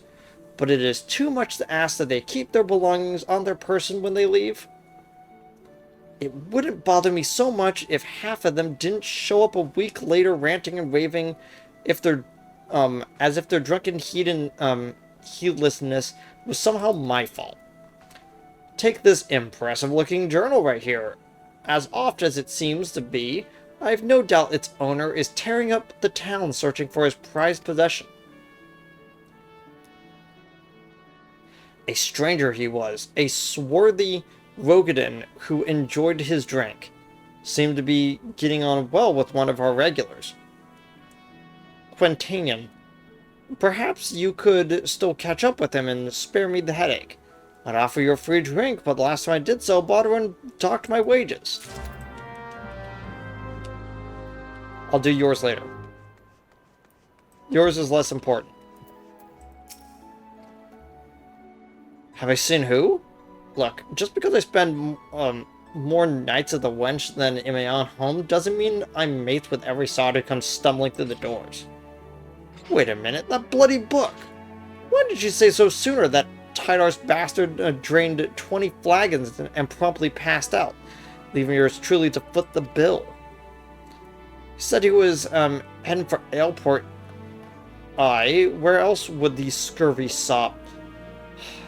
Never willing, he's still stranded at the ferry docks, though the gods know it won't help me get my guilt back. Okay, so all we have to do is just basically meet him down there at where we were heading to anyway. Very convenient.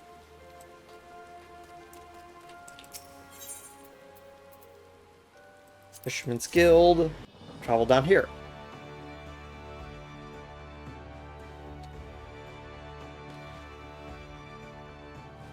I wish Stream Chat over on the side actually told me how long ago a,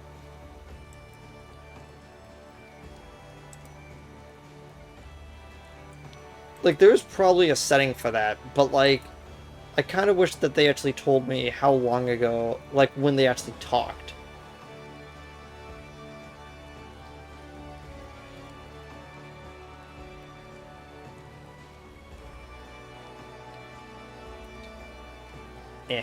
Oh well.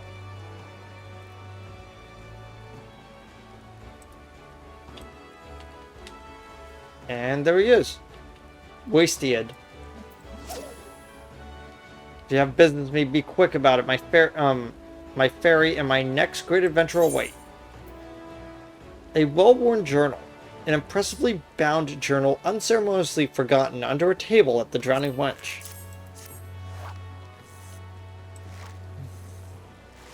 My journal? Why, I thought I lost it forever.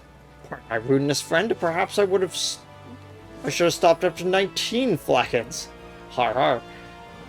Did you steal a glance at its pages, perchance? No? Shame that, for this book contains, how might I say it, a record of my numerous adventures. Quite an inspiring read, if I do say so myself. Which I believe I just did. Har har. If you have the air of adventure of you. If one still untested, take heart. Even the most accomplished adventurer, and I speak from personal experience, was once a whelp with more dreams than sense. Were there only some way for me to repay you? But of course, a fresh journal! Right here, that might as well have your name on it. Why not keep a record of your own? That one day we might regale each other with stories of our deeds. And with that, I shall be off. For adventure, and a flagon or 20 of the realm's finest ale. Calls me. Fare you well on your journey, and next time you find yourself at the wench, do thank that Alzin fellow for his generosity. Har har.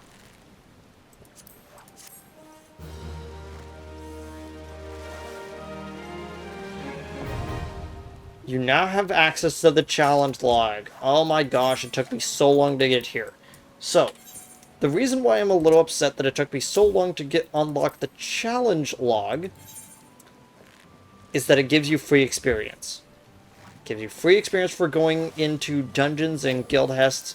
It gives you free experience and money for completing certain things. And you even get a lot of money. Just doing 5 unique challenges gets you 10,000. You do not understand how annoyed I was that I realized, oh no, I accidentally did crafting first. If I had just skipped ahead and gone to here and then started doing crafting after I did the initial 3 dungeons, it would have been a lot more simple. But yeah, crafting 30 items gets you extra experience with whichever one you had. 20 high quality items. That's just 2 of the 4. And of course you have like leaves, you have fates, you have going into different dungeons. Vote 5 times for players with recommendations. Like, that's so simple. And again, like, it's free money, free experience. It is the best way to level things up. You will never be want for money.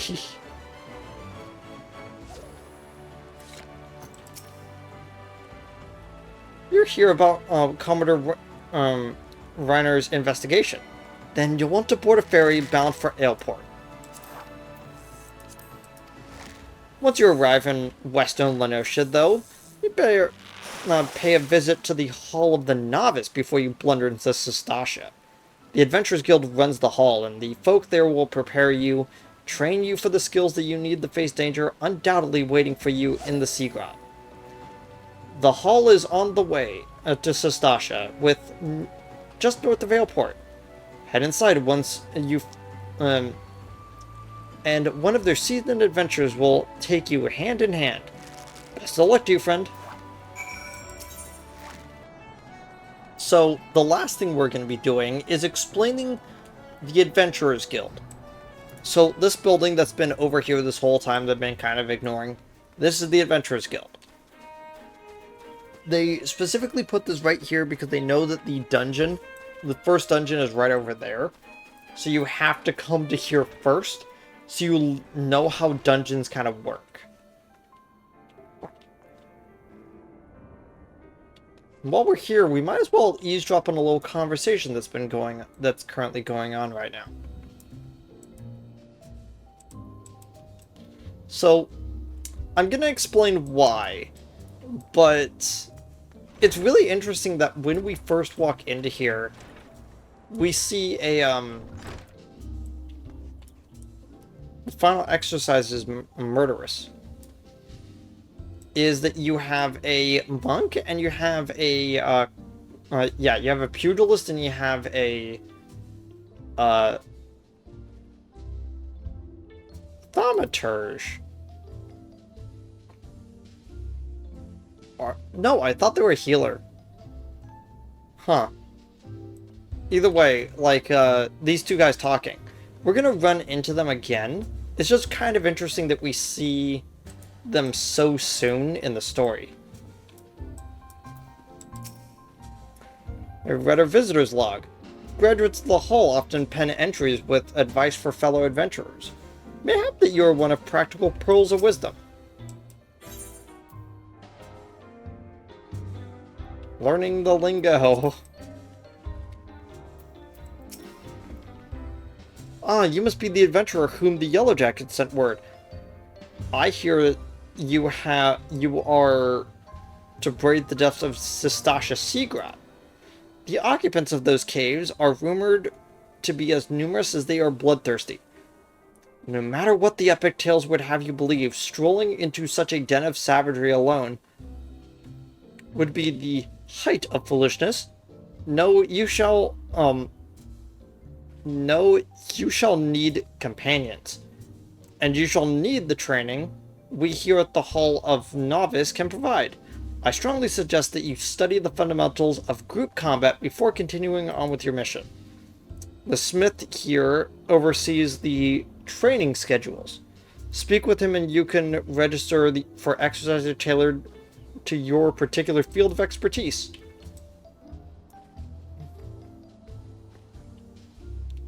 When you have mastered all that our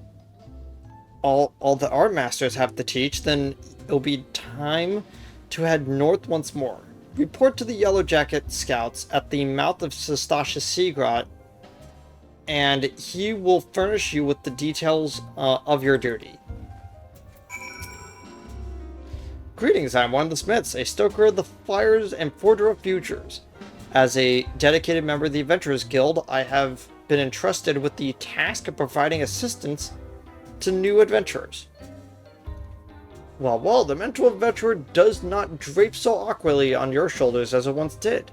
But while questing alone certainly brings its own rewards, you haven't truly adventured until you've delved into some darkened dungeon, stalwart comrades at your side. Ancient ruins, echoing caverns, and all manner of deadly places lie hidden across the realm. And these are best conquered in the company of trustworthy allies, and such advice holds true for many a formidable foe that would crush a solitary adventurer. How one fights in a party, however, is often drastically different than how one fights alone. Thus we did construct the Hall of the Novice, where we endeavor to prepare you for those differences.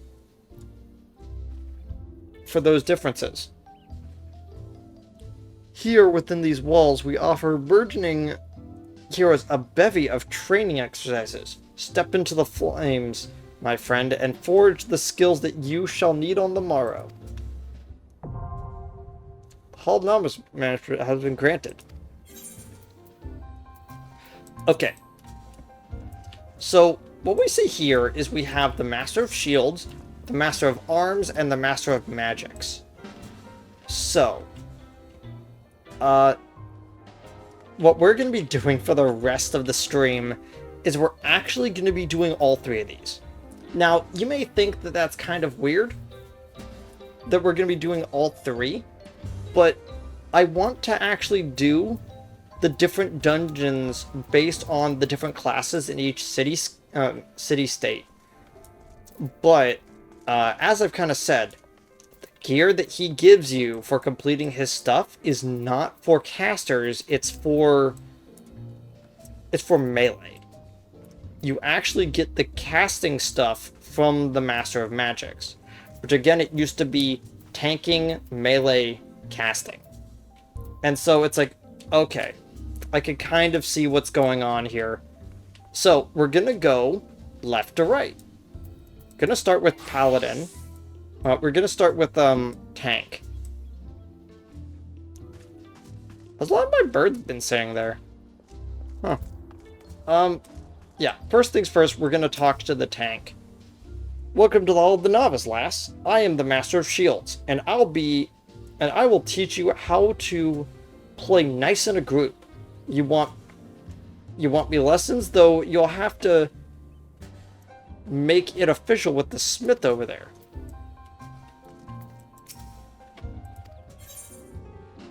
Oh, begin.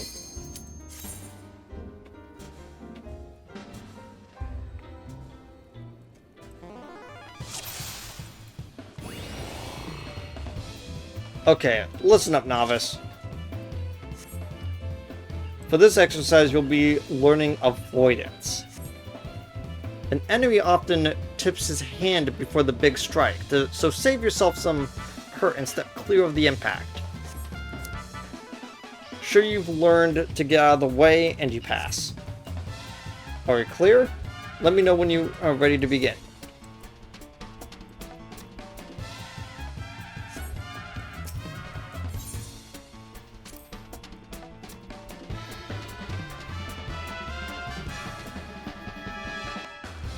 Training exercise is now underway.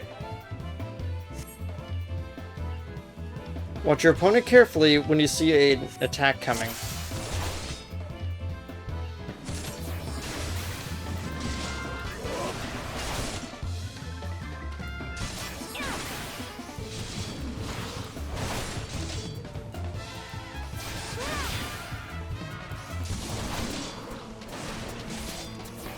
Time I switch to a new technique. That's the way.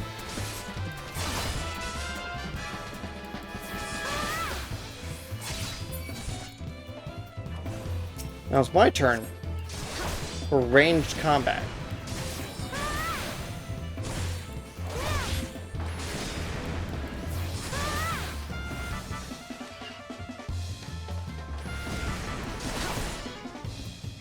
Now, last tilt will to evade both foes. Think you could dodge both of us?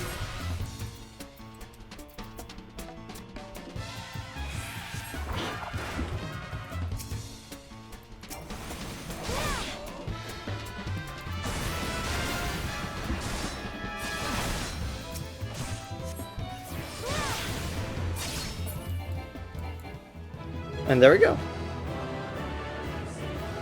And that concludes the exercise.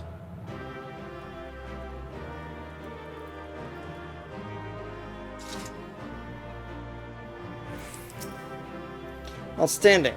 Learning to avoid the obvious attacks is a skill all adventurers need. Those who insist on standing still won't long survive the profession. And speaking of survival, perfecting learning each of me lessons will earn you a piece of armor to help you with your chosen role. You can also repeat the same lesson with the other masters, and you'll be rewarded with equipment that works best for the students of their combat style. Here's your bonus for completing the exercise. Remember this training on the field of battle. Arms. So the reason why I haven't been really updating my armor is because just going through this stuff gives you good level 15 armor. And you could just avoid it. You can get the slightly different colored stuff from the dungeon, because they also drop this type of gear.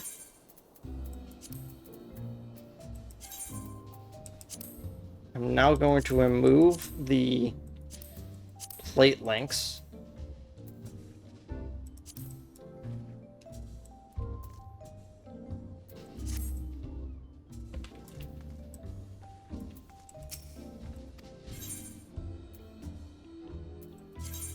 And you can see which ones you've done. We're actually going to be heading back to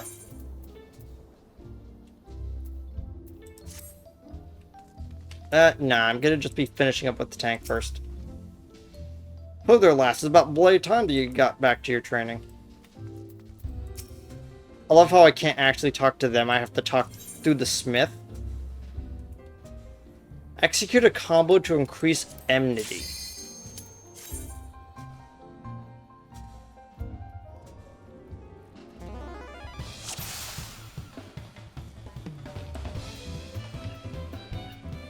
Okay, listen up, novice.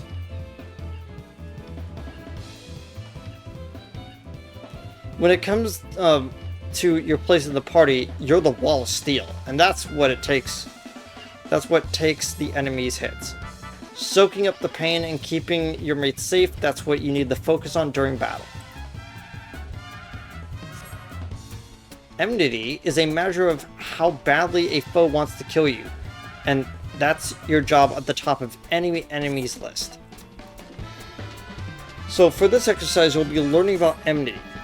Remember to bolster yourself with iron will before every battle, and that will get your foes to notice you nice and early. Best way to establish yourself as a threat: string together some nasty combinations. Oh, in case I'll start out with a fast blade and follow up with a riot blade. Basically, they're telling me how my combo works. Show me a solid series of blows and I'll consider you a lesson learned. Are we clear? Well, let me know when you're ready to begin.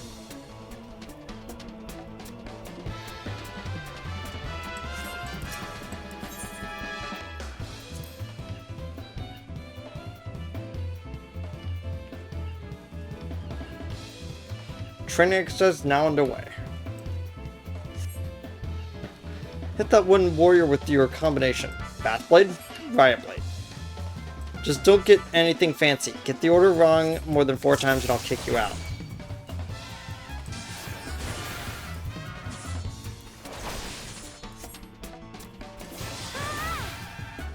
Ah, you got the idea.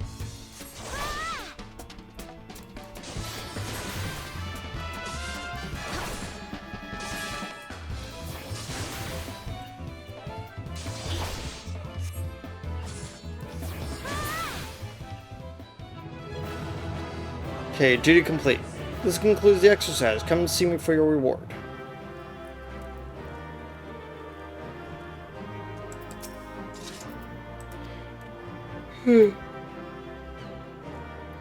That concludes the exercise. Oh. Use that combination in battle and you'll see the build up all the enmity you need. When faced with a single foe, it's the simple methods that are often the most effective. Here's your bonus for completing the exercise. Remember this training on the field of battle.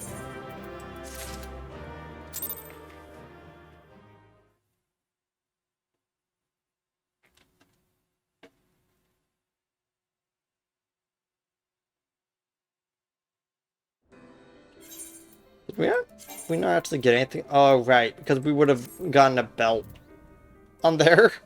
Because they removed belts.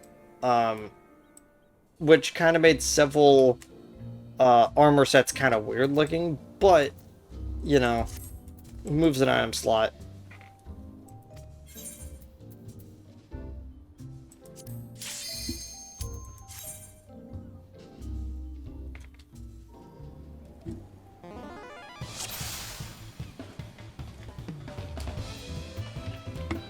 Okay.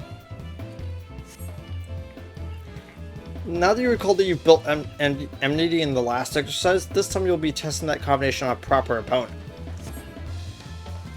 I've said before last, and it keeps repairing, your job is to soak up the pain and keep your mates safe. If you do that by directing the foe's enemy onto yourself. If an ally is standing at the end of the fight, I'll count that as a win. Are we clear? Let me know when you're ready to begin.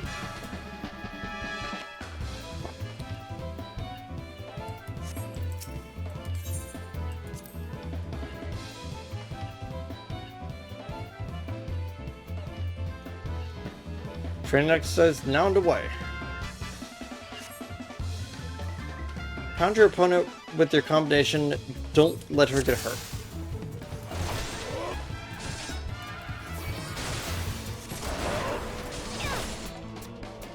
Gonna pull him away so that she has a little bit of space.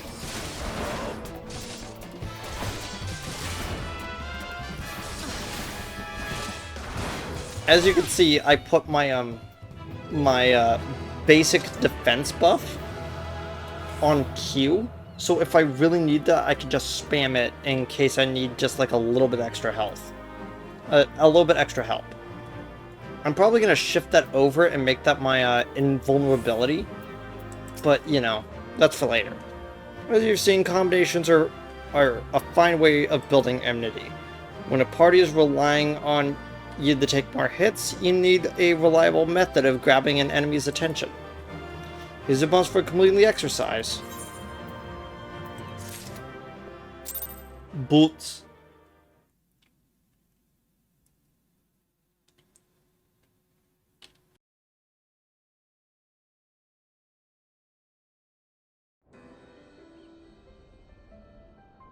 Oh, I just realized that that's not the people. They just look like it.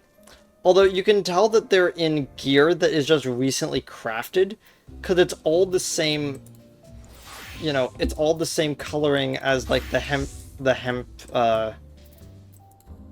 stuff that I wear for my crafters, you know? You can tell that it's fresh, you know? I find that's kind of funny. Okay, so now we got legs.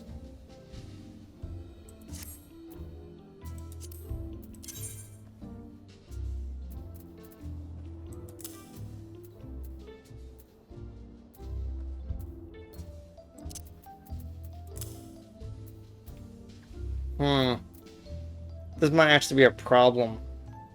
So what happened is that I picked up randomly a pair of ethereal gear, which means that it will, which means that it has randomized stats onto it, and it might actually conflict with some things later. But that's okay. I'll deal with that in a bit.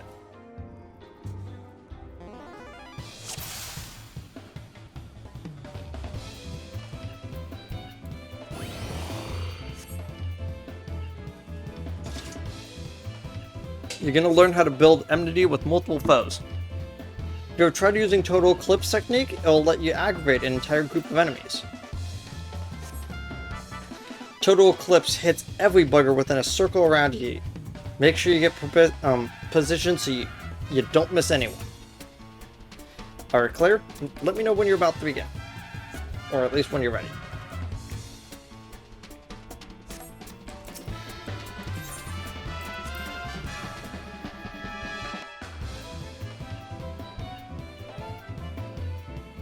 Training exercise now underway. Use your Total Eclipse technique to hit all 3 dummies.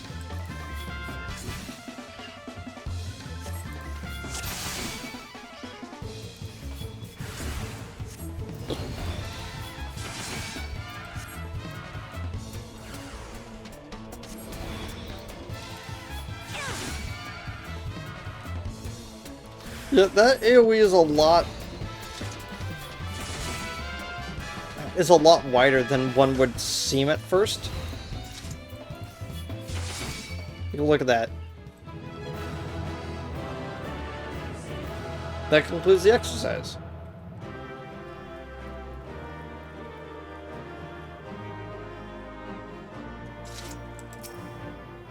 When facing multiple foes, it's about positioning. So here's a bonus for completing the exercise.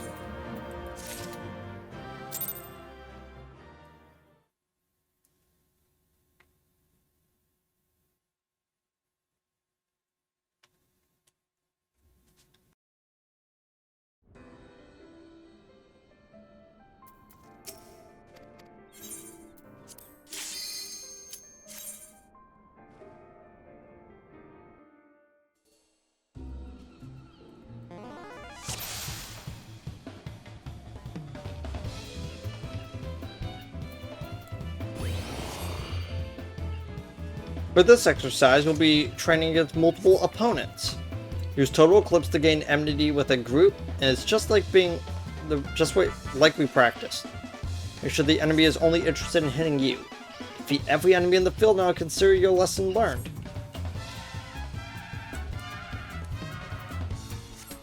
I just realized I could have been eating this whole time, but I just hadn't been. Let me just replace. Or I forgot that he just keeps looping the dialogue if you don't interact with him soon enough. Okay, so we got our ally healer right here.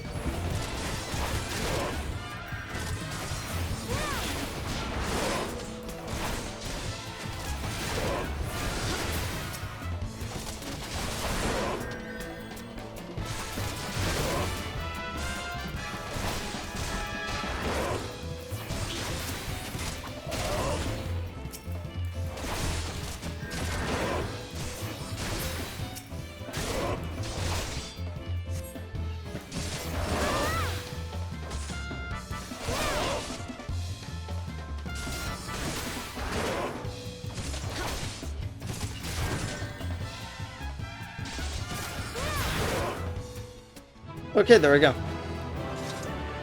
That concludes the exercise.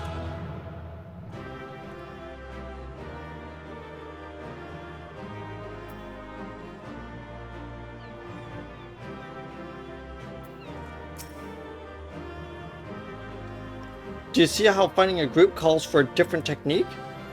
If you want to be most effective, you'll need to switch up your tactics when you meet this type of situation. It's a bonus for completing it. Pants.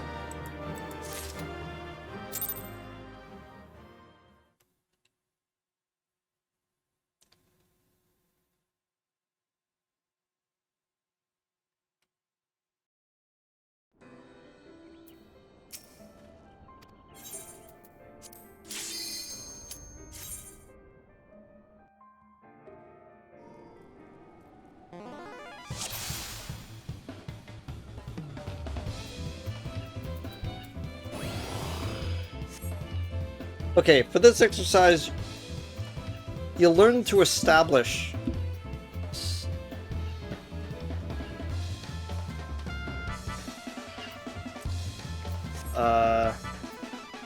ranged attacks. Shield lob technique will be used the tool for the job.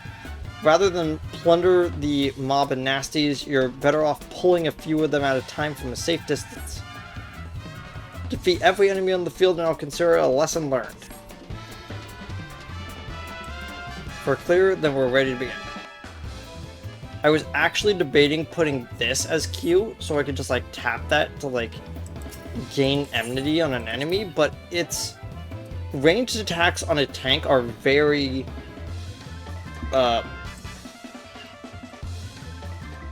yeah, are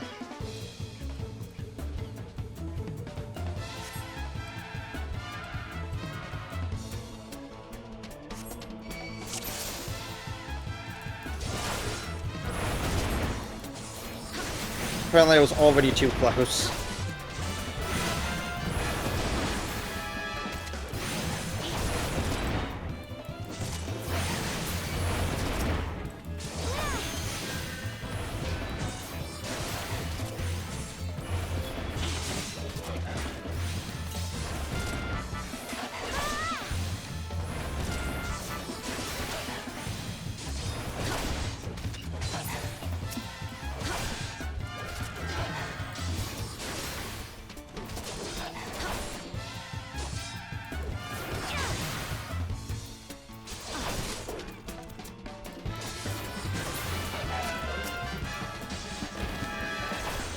Oh, they've just fully resisted.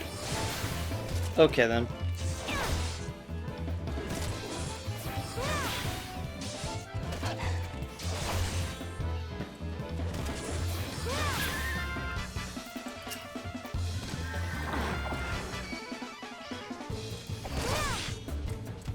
That's it. Divine Conquer, lass.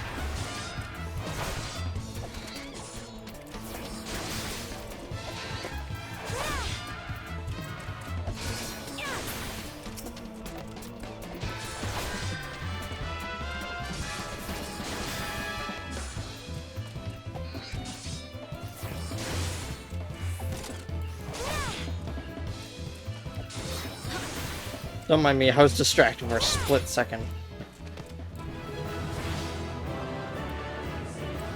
That includes your exercise.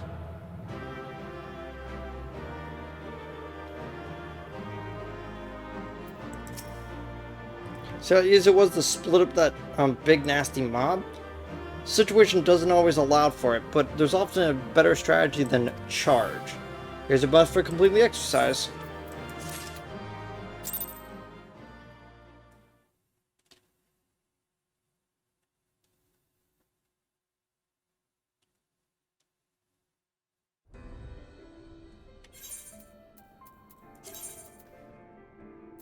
Ooh, it does replace it. Cool. According to my records, you have yet to fully complete your training. You are under no obligation for the final challenge, though.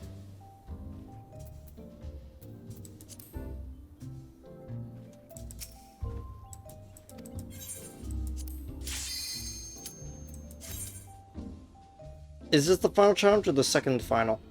No, it's the second final. Okay.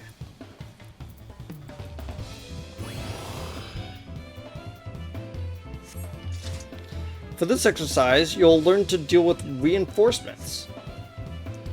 Sometimes there are latecomers to a battle and you've got to stay alert.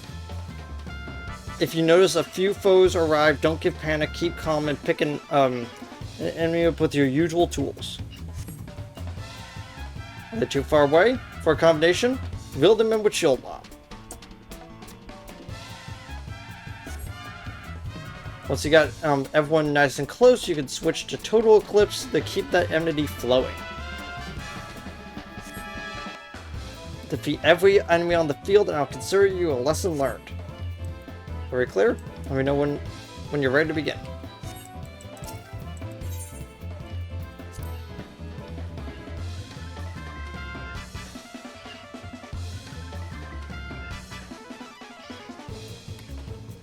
Okay, training exercise now underway. The axeman will call for aid at certain points of the battle. Prioritize taking down the reinforcements.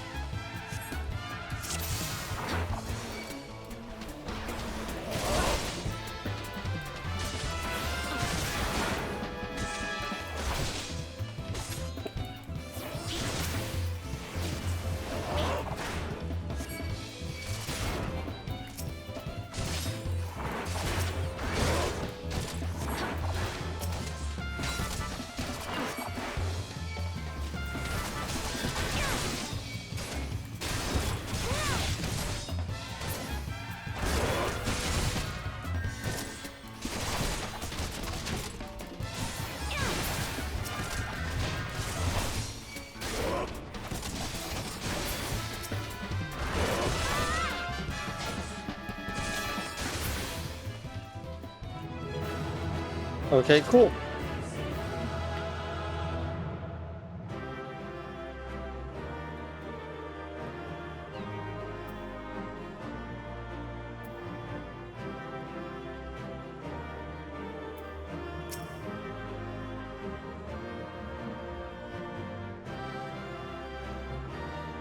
Rounding up reinforcements ain't so hard, eh?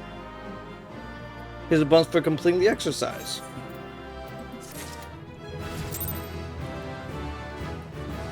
I got a level from that. Neat. It's not like I needed it, but hey, that's nice.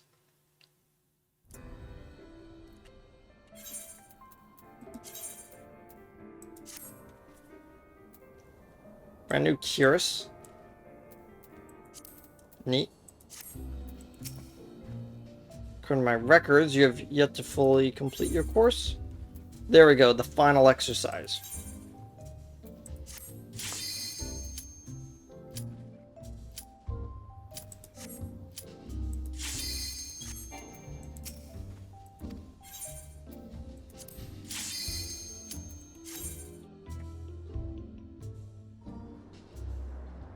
And here we are. Up on the hillside. This is it, the final exercise. I like how they were doing like classic Final Fantasy battle music and then the boss music. Culmination of all the training put to the test. Breathe deep, remember your lessons, you'll do fine. Let me know when you're ready to begin.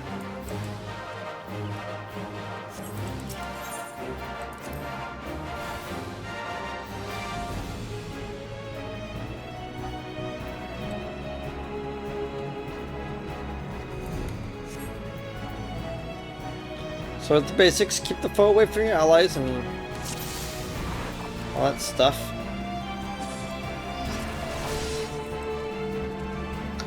So here's gonna be like some names of techniques that I'm gonna be using through this entire thing.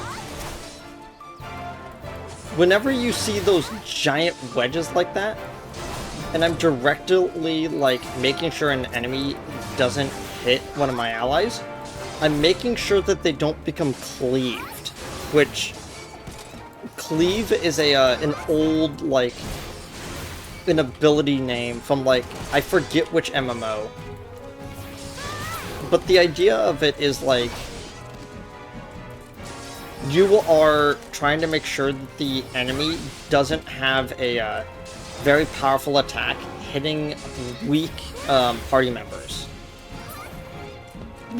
The tank might be able to survive it, but the more important part is that your allies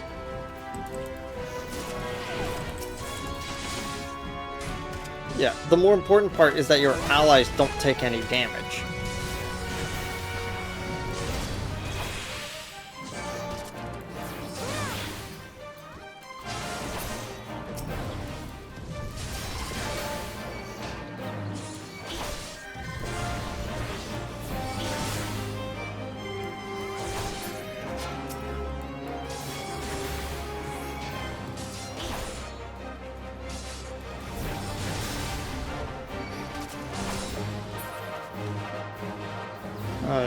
Near the end now.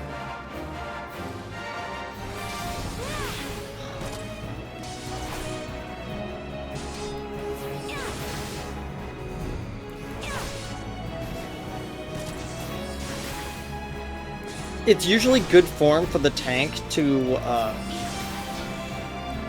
make sure that that when they are gonna cleave the party, that you actually, like, return right back to where you were after the attack happens. Just so you can kind of make sure that they don't, like, swivel around and hit something else.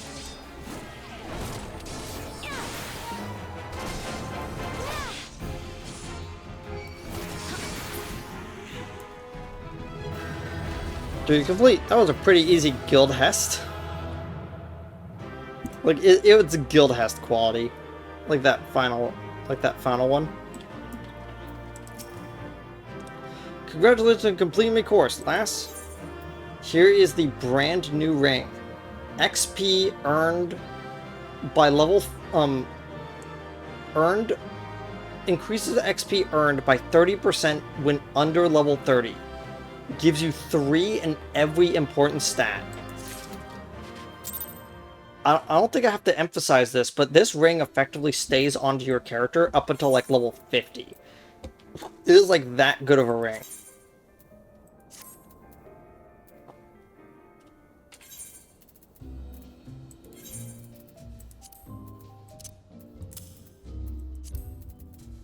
So we're gonna just do that.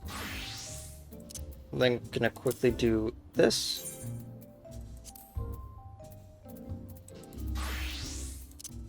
And then this.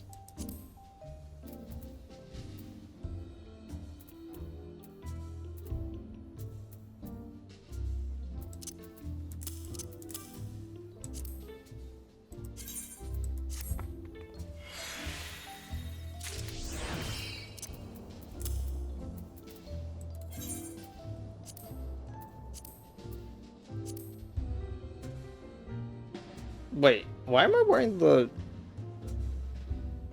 Is it literally just for the offense and defense? Dang it. Might as well throw a determination thing onto it then.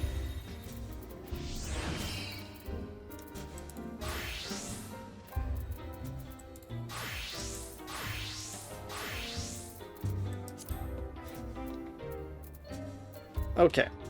Now that we've got all of our new stuff for our tank, we can now work on our healer.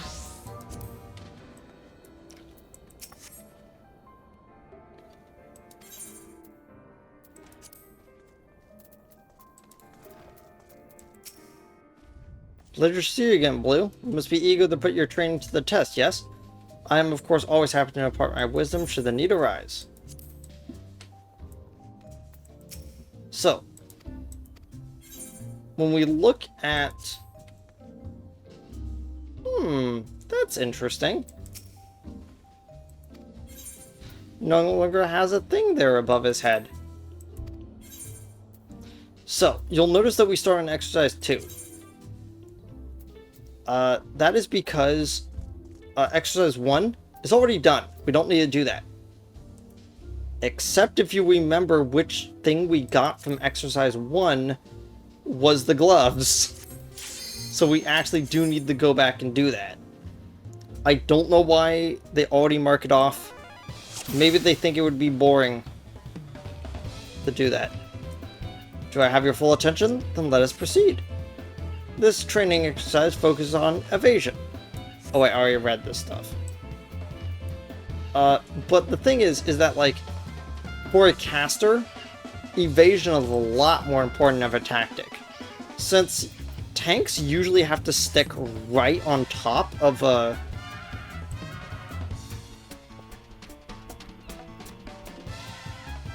right on top of, like, enemies a lot of the time, they often don't get a lot of wiggle room. So they have different things to remove their, so they don't get too many penalties on what they're doing.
And there we go, do you complete again.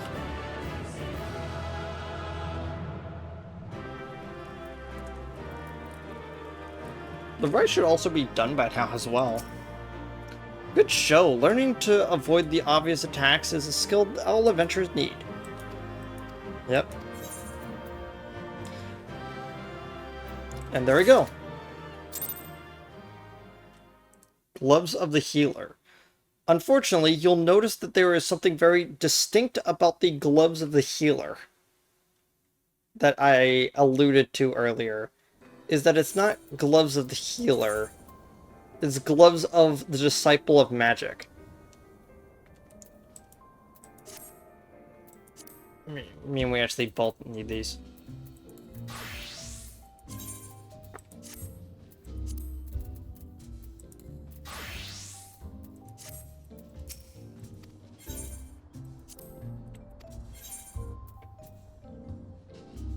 Heal an ally.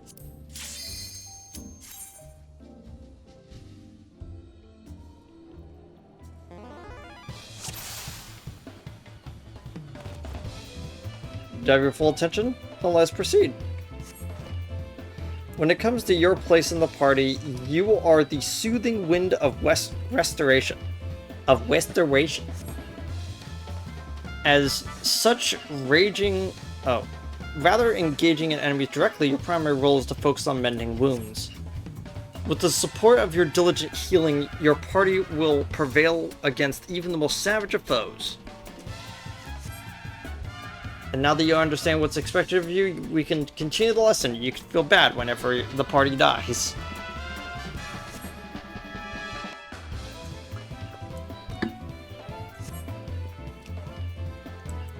Defeat the enemy, provide support, victory will be yours.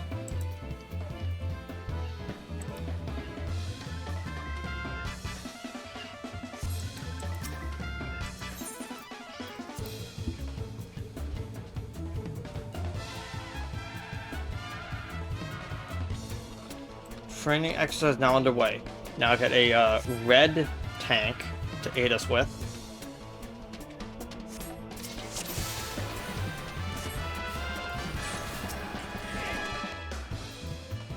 Okay, now that we've got the dot sitting on our on our enemy there.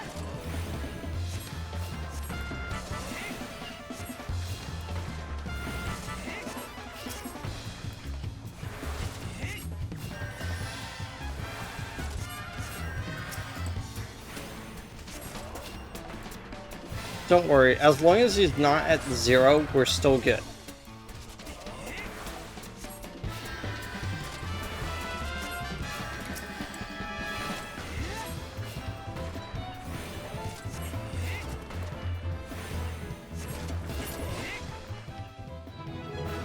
And there we go.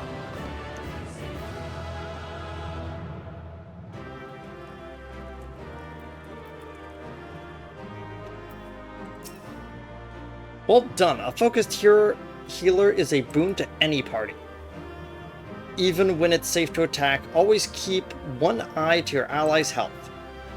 And that's all for now. Hope that this lesson will serve you well for your adventures.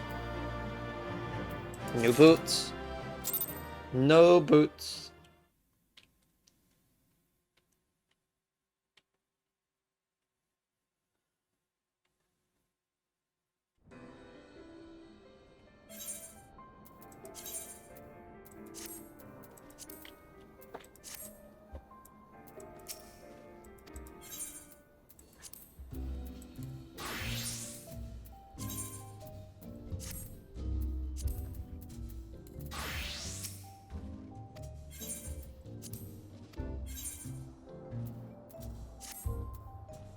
Kill multiple allies.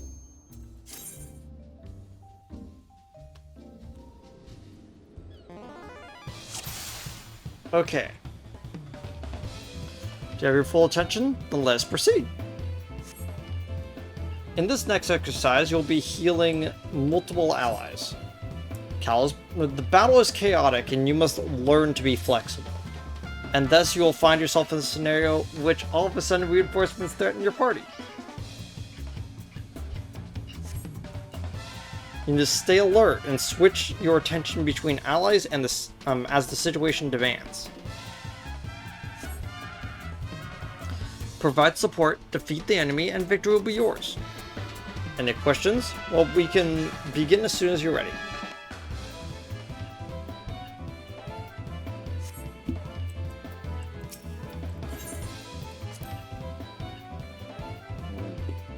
Ow.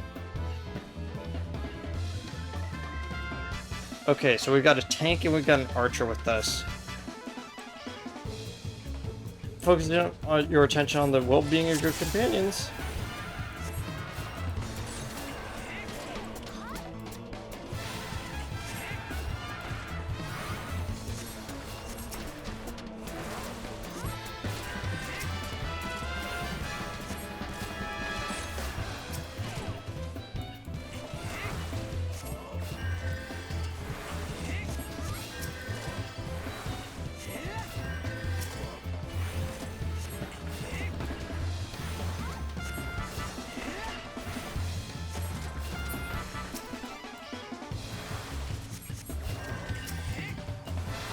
Need to make sure that my archer was back up.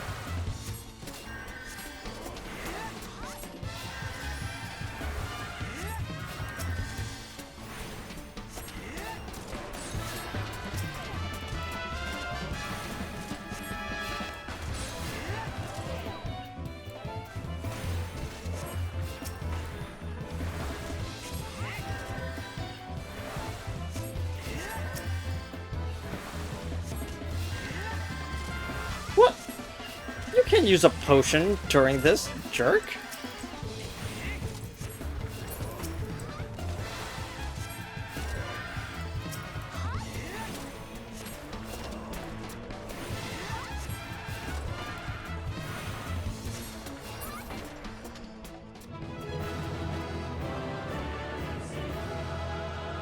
Okay, cool.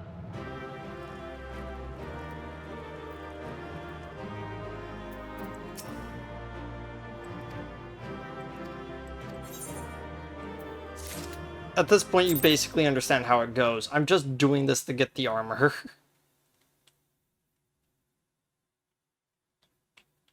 I'm gonna just... Yeah, spread your heals up among the many. Can be a trying task. I would agree about that. Except for that we have a massive problem when it comes to what exactly is going to constitute for us a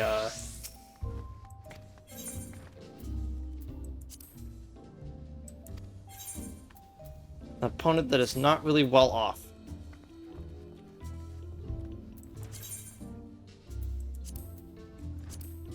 Avoid enraged targets.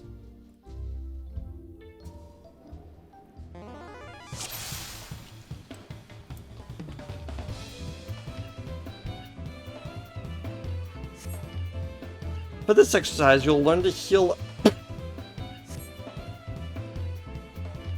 You'll learn to heal while avoiding things. Yep. Success will be a matter of combining lessons already learned.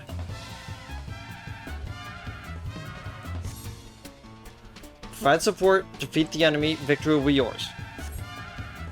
Any questions? We can begin as soon as you're ready.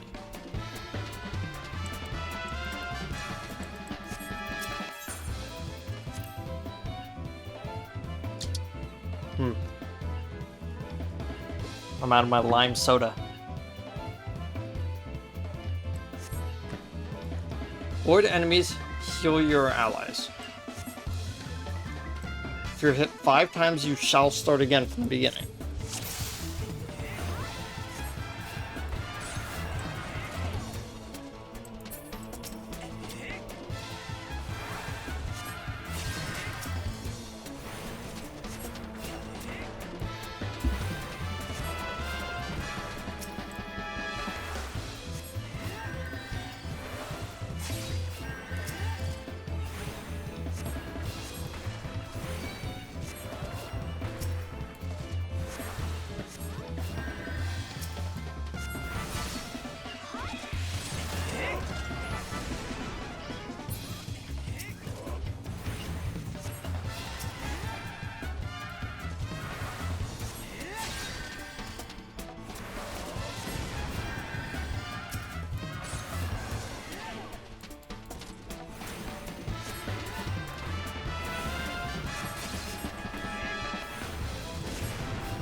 Yeah, I get it.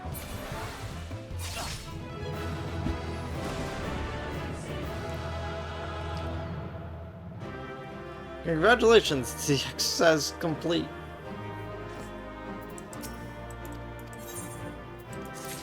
There we go for body.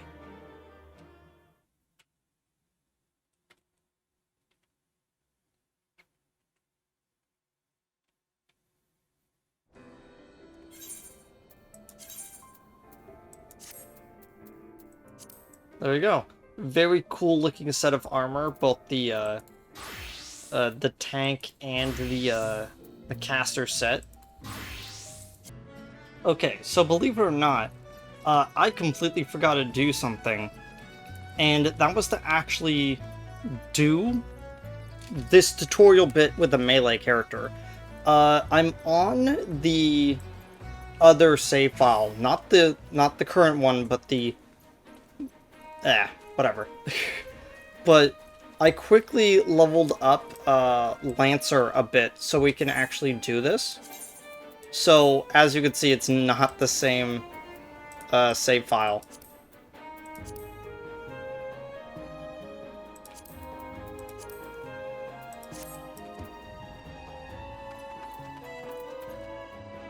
Okay, so I quickly leveled up Lancer on the other save file, so I could show off the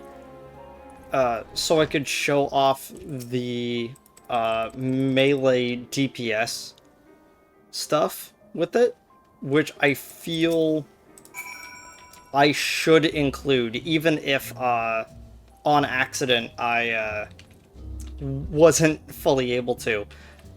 In case you're wondering, yes, this is why me having to re-record several bits from episodes is the reason why these VODs were very delayed.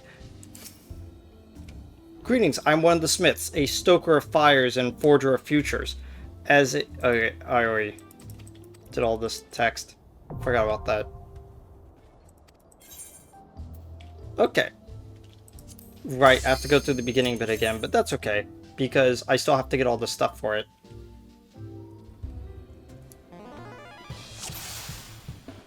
I didn't mention it, but I do like how the music here sounds like classic Final Fantasy, like battle music, and it's pretty great.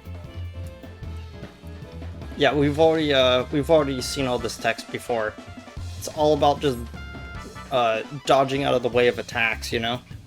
So there isn't really too much different, it's just that we have to go through this again.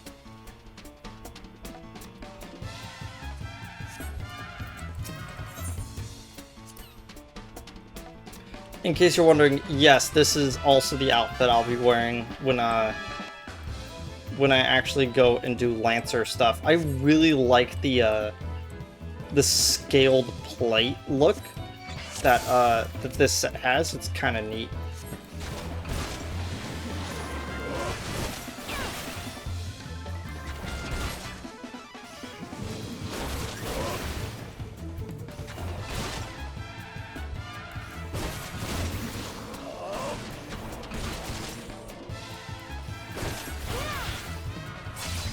Yeah, just like last time, this part's kind of boring, because you're, just avoiding out of the way.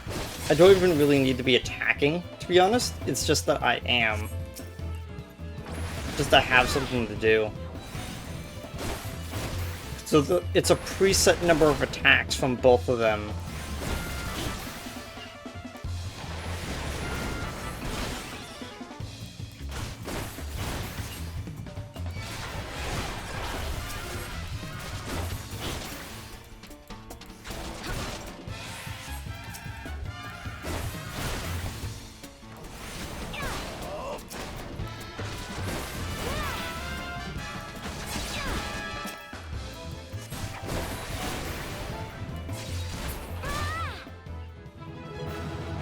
I like how they're not a thaumaturge or a black mage.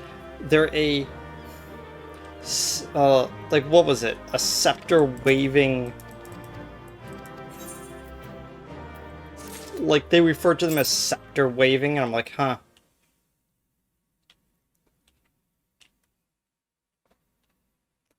So yeah. So when I do the melee classes, I will come back and I will get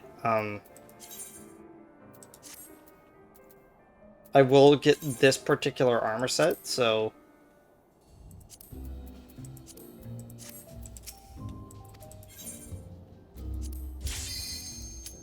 okay, now we're getting to the new stuff. I'm so annoyed. My Coke Zero's bottle won't fully remove. So I have to, like, yeah, painfully unscrew it. When it comes to your place in the party, you're the sharp end of the spear.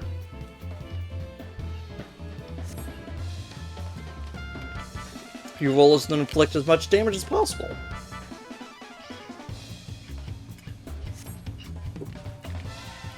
You cannot just attack whichever enemy you please. If you strike a foe other than the one controlled by your ally, then you risk becoming the target of deadly aggression. You might have guessed, but the purpose of the exercise is to teach cooperation. Your ally will hold the enemy's attention. It's your job to take the foe down. So don't gain excess enmity. Got it. Work with your allies to defeat the enemy and then we can move on. Everything is clear, I trust? Yep.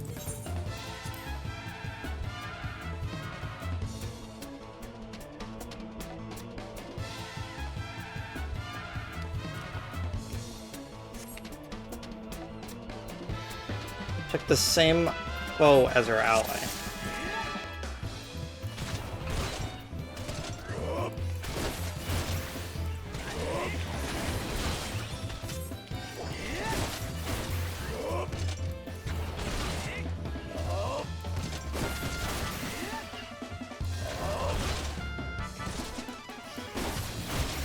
Here's a hint about enemy facing.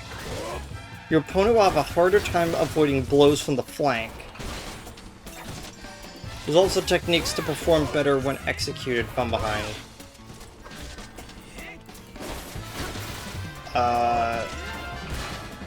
Which was it? This one. Increased damage dealt... Oh wait, no, that's the actual ability of it. Higher attack when executed from the target's rear. So if I remember correctly, the way that it works is that there's a circle around them where you see the two little arrows. That marks the start of the flank. So if you were standing on the arrows, it should be the flank. And if it's the cut off area, it is specifically the rear. And I can't remember if it is still considered the flank when it's the rear, you know, like all squares are rectangles, but not all rectangles are squares type thing. But either way, I just stand behind them in the rear just to be sure, because the most damaging attacks will be from the rear and not the flank.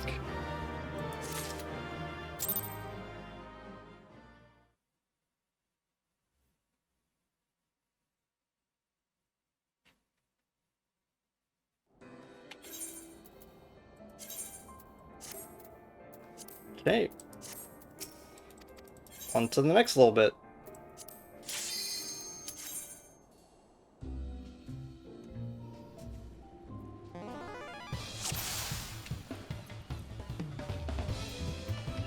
Okay, let's proceed directly to the briefing. With this exercise, you'll be fighting multiple opponents.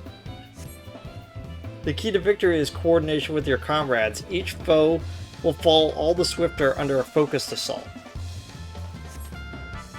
Work with your allies to defeat the enemy, and we can move on to the next training exercise. So basically, this is just a combat practice, effectively.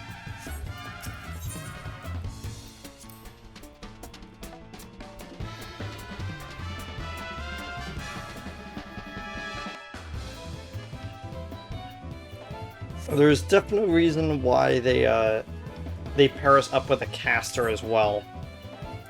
Sure to attack the same enemy as the ally.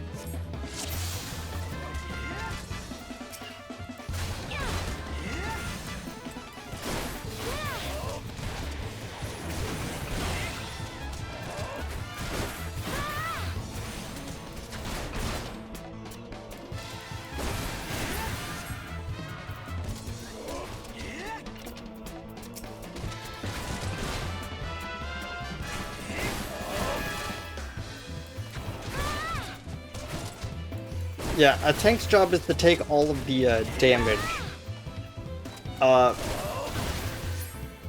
DPS, especially the two ranged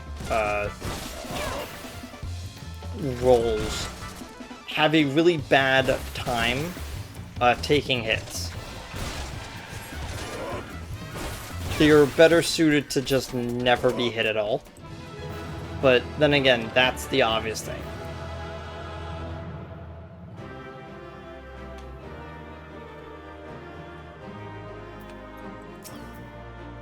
Coordination is the key to conquering foes swiftly and safely. Work well with your allies, and the efficacy of your armor need not be tested. Here's your prize for completing the exercise. Thanks, I guess.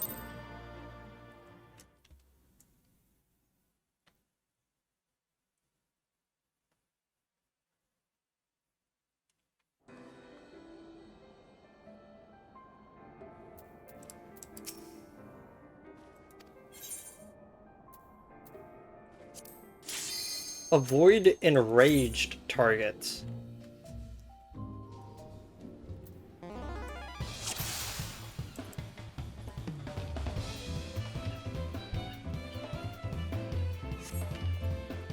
Do you remember the lesson where we had you evading the enemy attacks?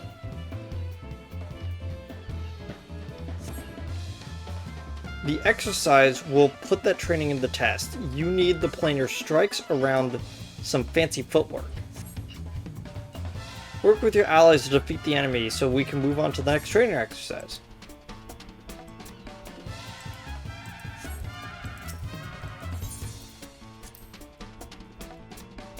Again, I just find it really funny that, like, this part right here is a relic of 2.0 coming out, because they haven't had a need to actually, like, update it ever, which, you know, makes sense.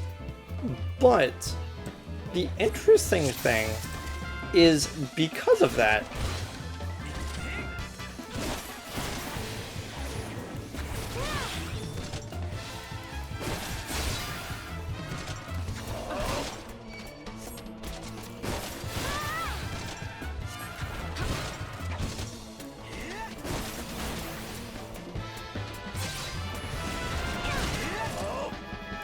you know, I just completely forgot what I was talking about. I'm so tired. I've just been looking at an editing screen for like the past like few hours after having a pretty annoying week at work. On the bright side though, I am fully back to a good, healthy body, and I am so happy I decided to eat a bunch of pizza sticks. All that cheese, that's gonna mess up my system.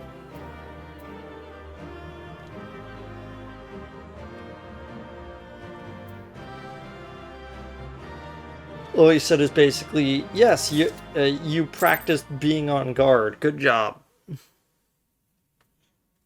Again, the tutorials are pretty easy. And I'm literally just showing them for completion's sake. According to my records, you have yet to fully complete it. Yep. Engage enemy reinforcements.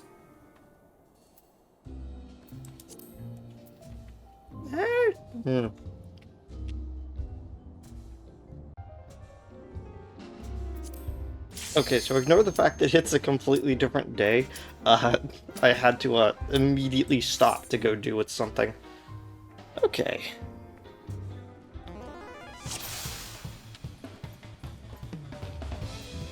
Okay, let's proceed. This exercise will teach you about how to deal with enemy reinforcements. As the battle progresses, new foes will appear on the field. These sudden arrivals will target your weakest comrades, so you must be quick to eliminate them. Work with your allies to defeat the enemy, and we can move on to the next training exercise. So I was just like making sure that the bow that he has on his back is actually the bow I was thinking of. I was like, huh. Because that's the bow I'm currently using on my my main character. Can I appeal for enemy reinforcements? Got it.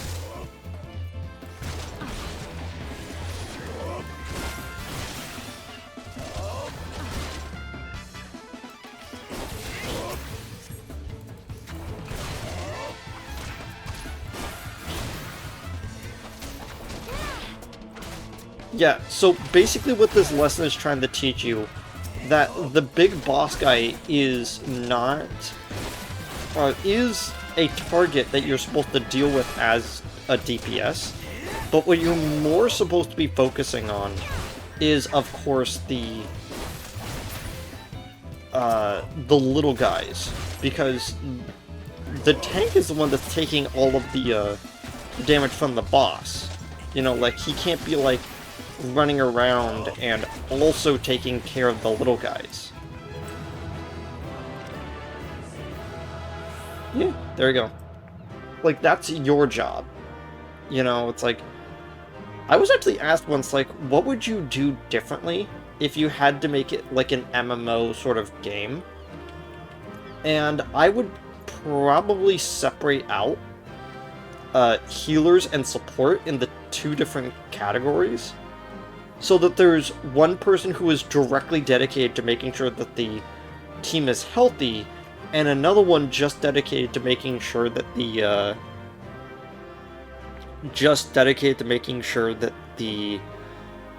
that the party is currently, like, running at high capacity. So it's health, damage potential, and, like, each one of them are dedicated on that. And the DPS are split between two people of, one is just focusing on taking out enemies, the other one is just focusing on the boss.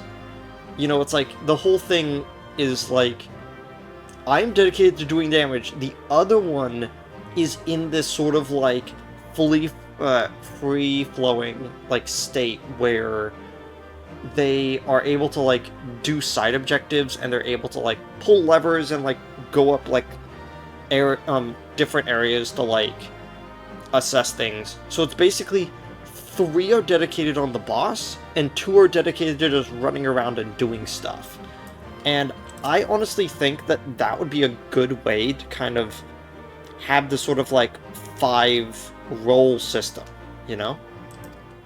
Reinforce, the party is doomed without without a source of restoration. When reinforcements threaten your healer, it's time to spring into action. Here's your prize. Yeah. I got nothing from that.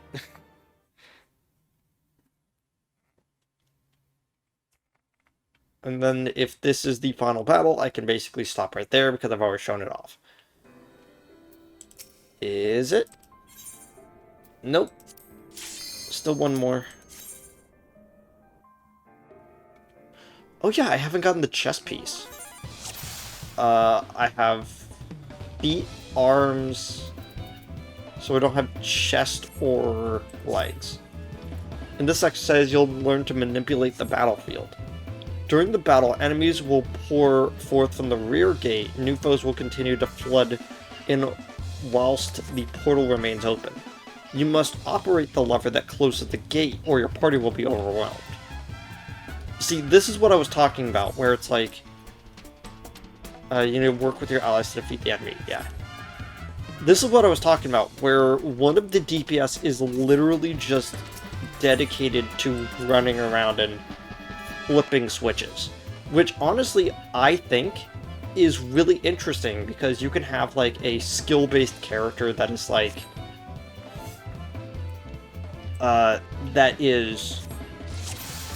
You know, you have the tank, which takes damage, you are the healer that alleviates wounds, and then you're the DPS who is doing damage. And then you could have a tactician, which their whole thing is running around and flipping switches. Like this.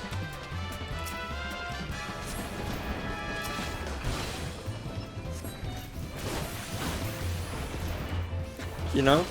And they have a, maybe not tactician, but like, let's just call them the ranger and the tactician. The ranger runs around and like flips switches and like completes tasks, and the tactician applies buffs to allies and debuffs to enemies.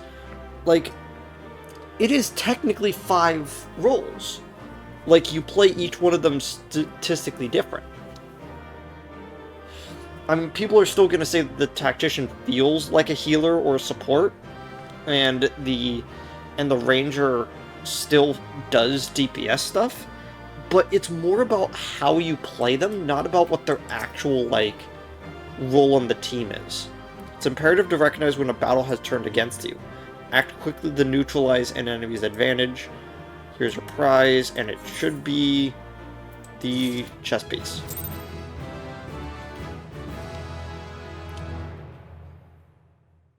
Did I not get legs as the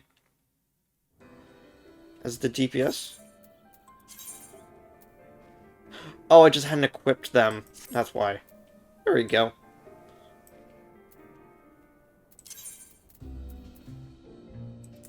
There we go. And then that should be the final exercise. Okay, now I get to end off the episode.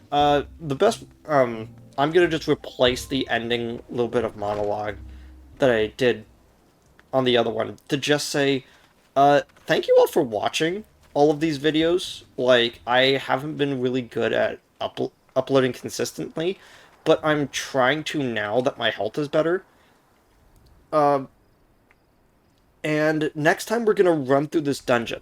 I want to run through as the different classes from the areas that they're in, to kind of feel like I kind of did their storylines to get to this point.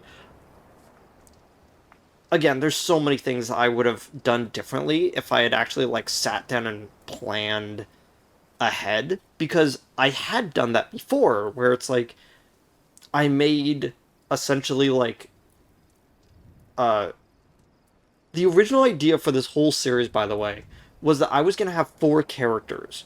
One running through Gridania as a healer, one running through Thanalin as a tank, one running through... no, it was running through Limsa as the tank, so you could pick up Marauder. Running through... Yeah, running through Gridania as a healer, and then running through Thanalin as a DPS. So I could have, like, Pugilist, Conjurer, and Marauder. And then the 4th character I pick once all of those storylines converge together after the 3rd dungeon, effectively.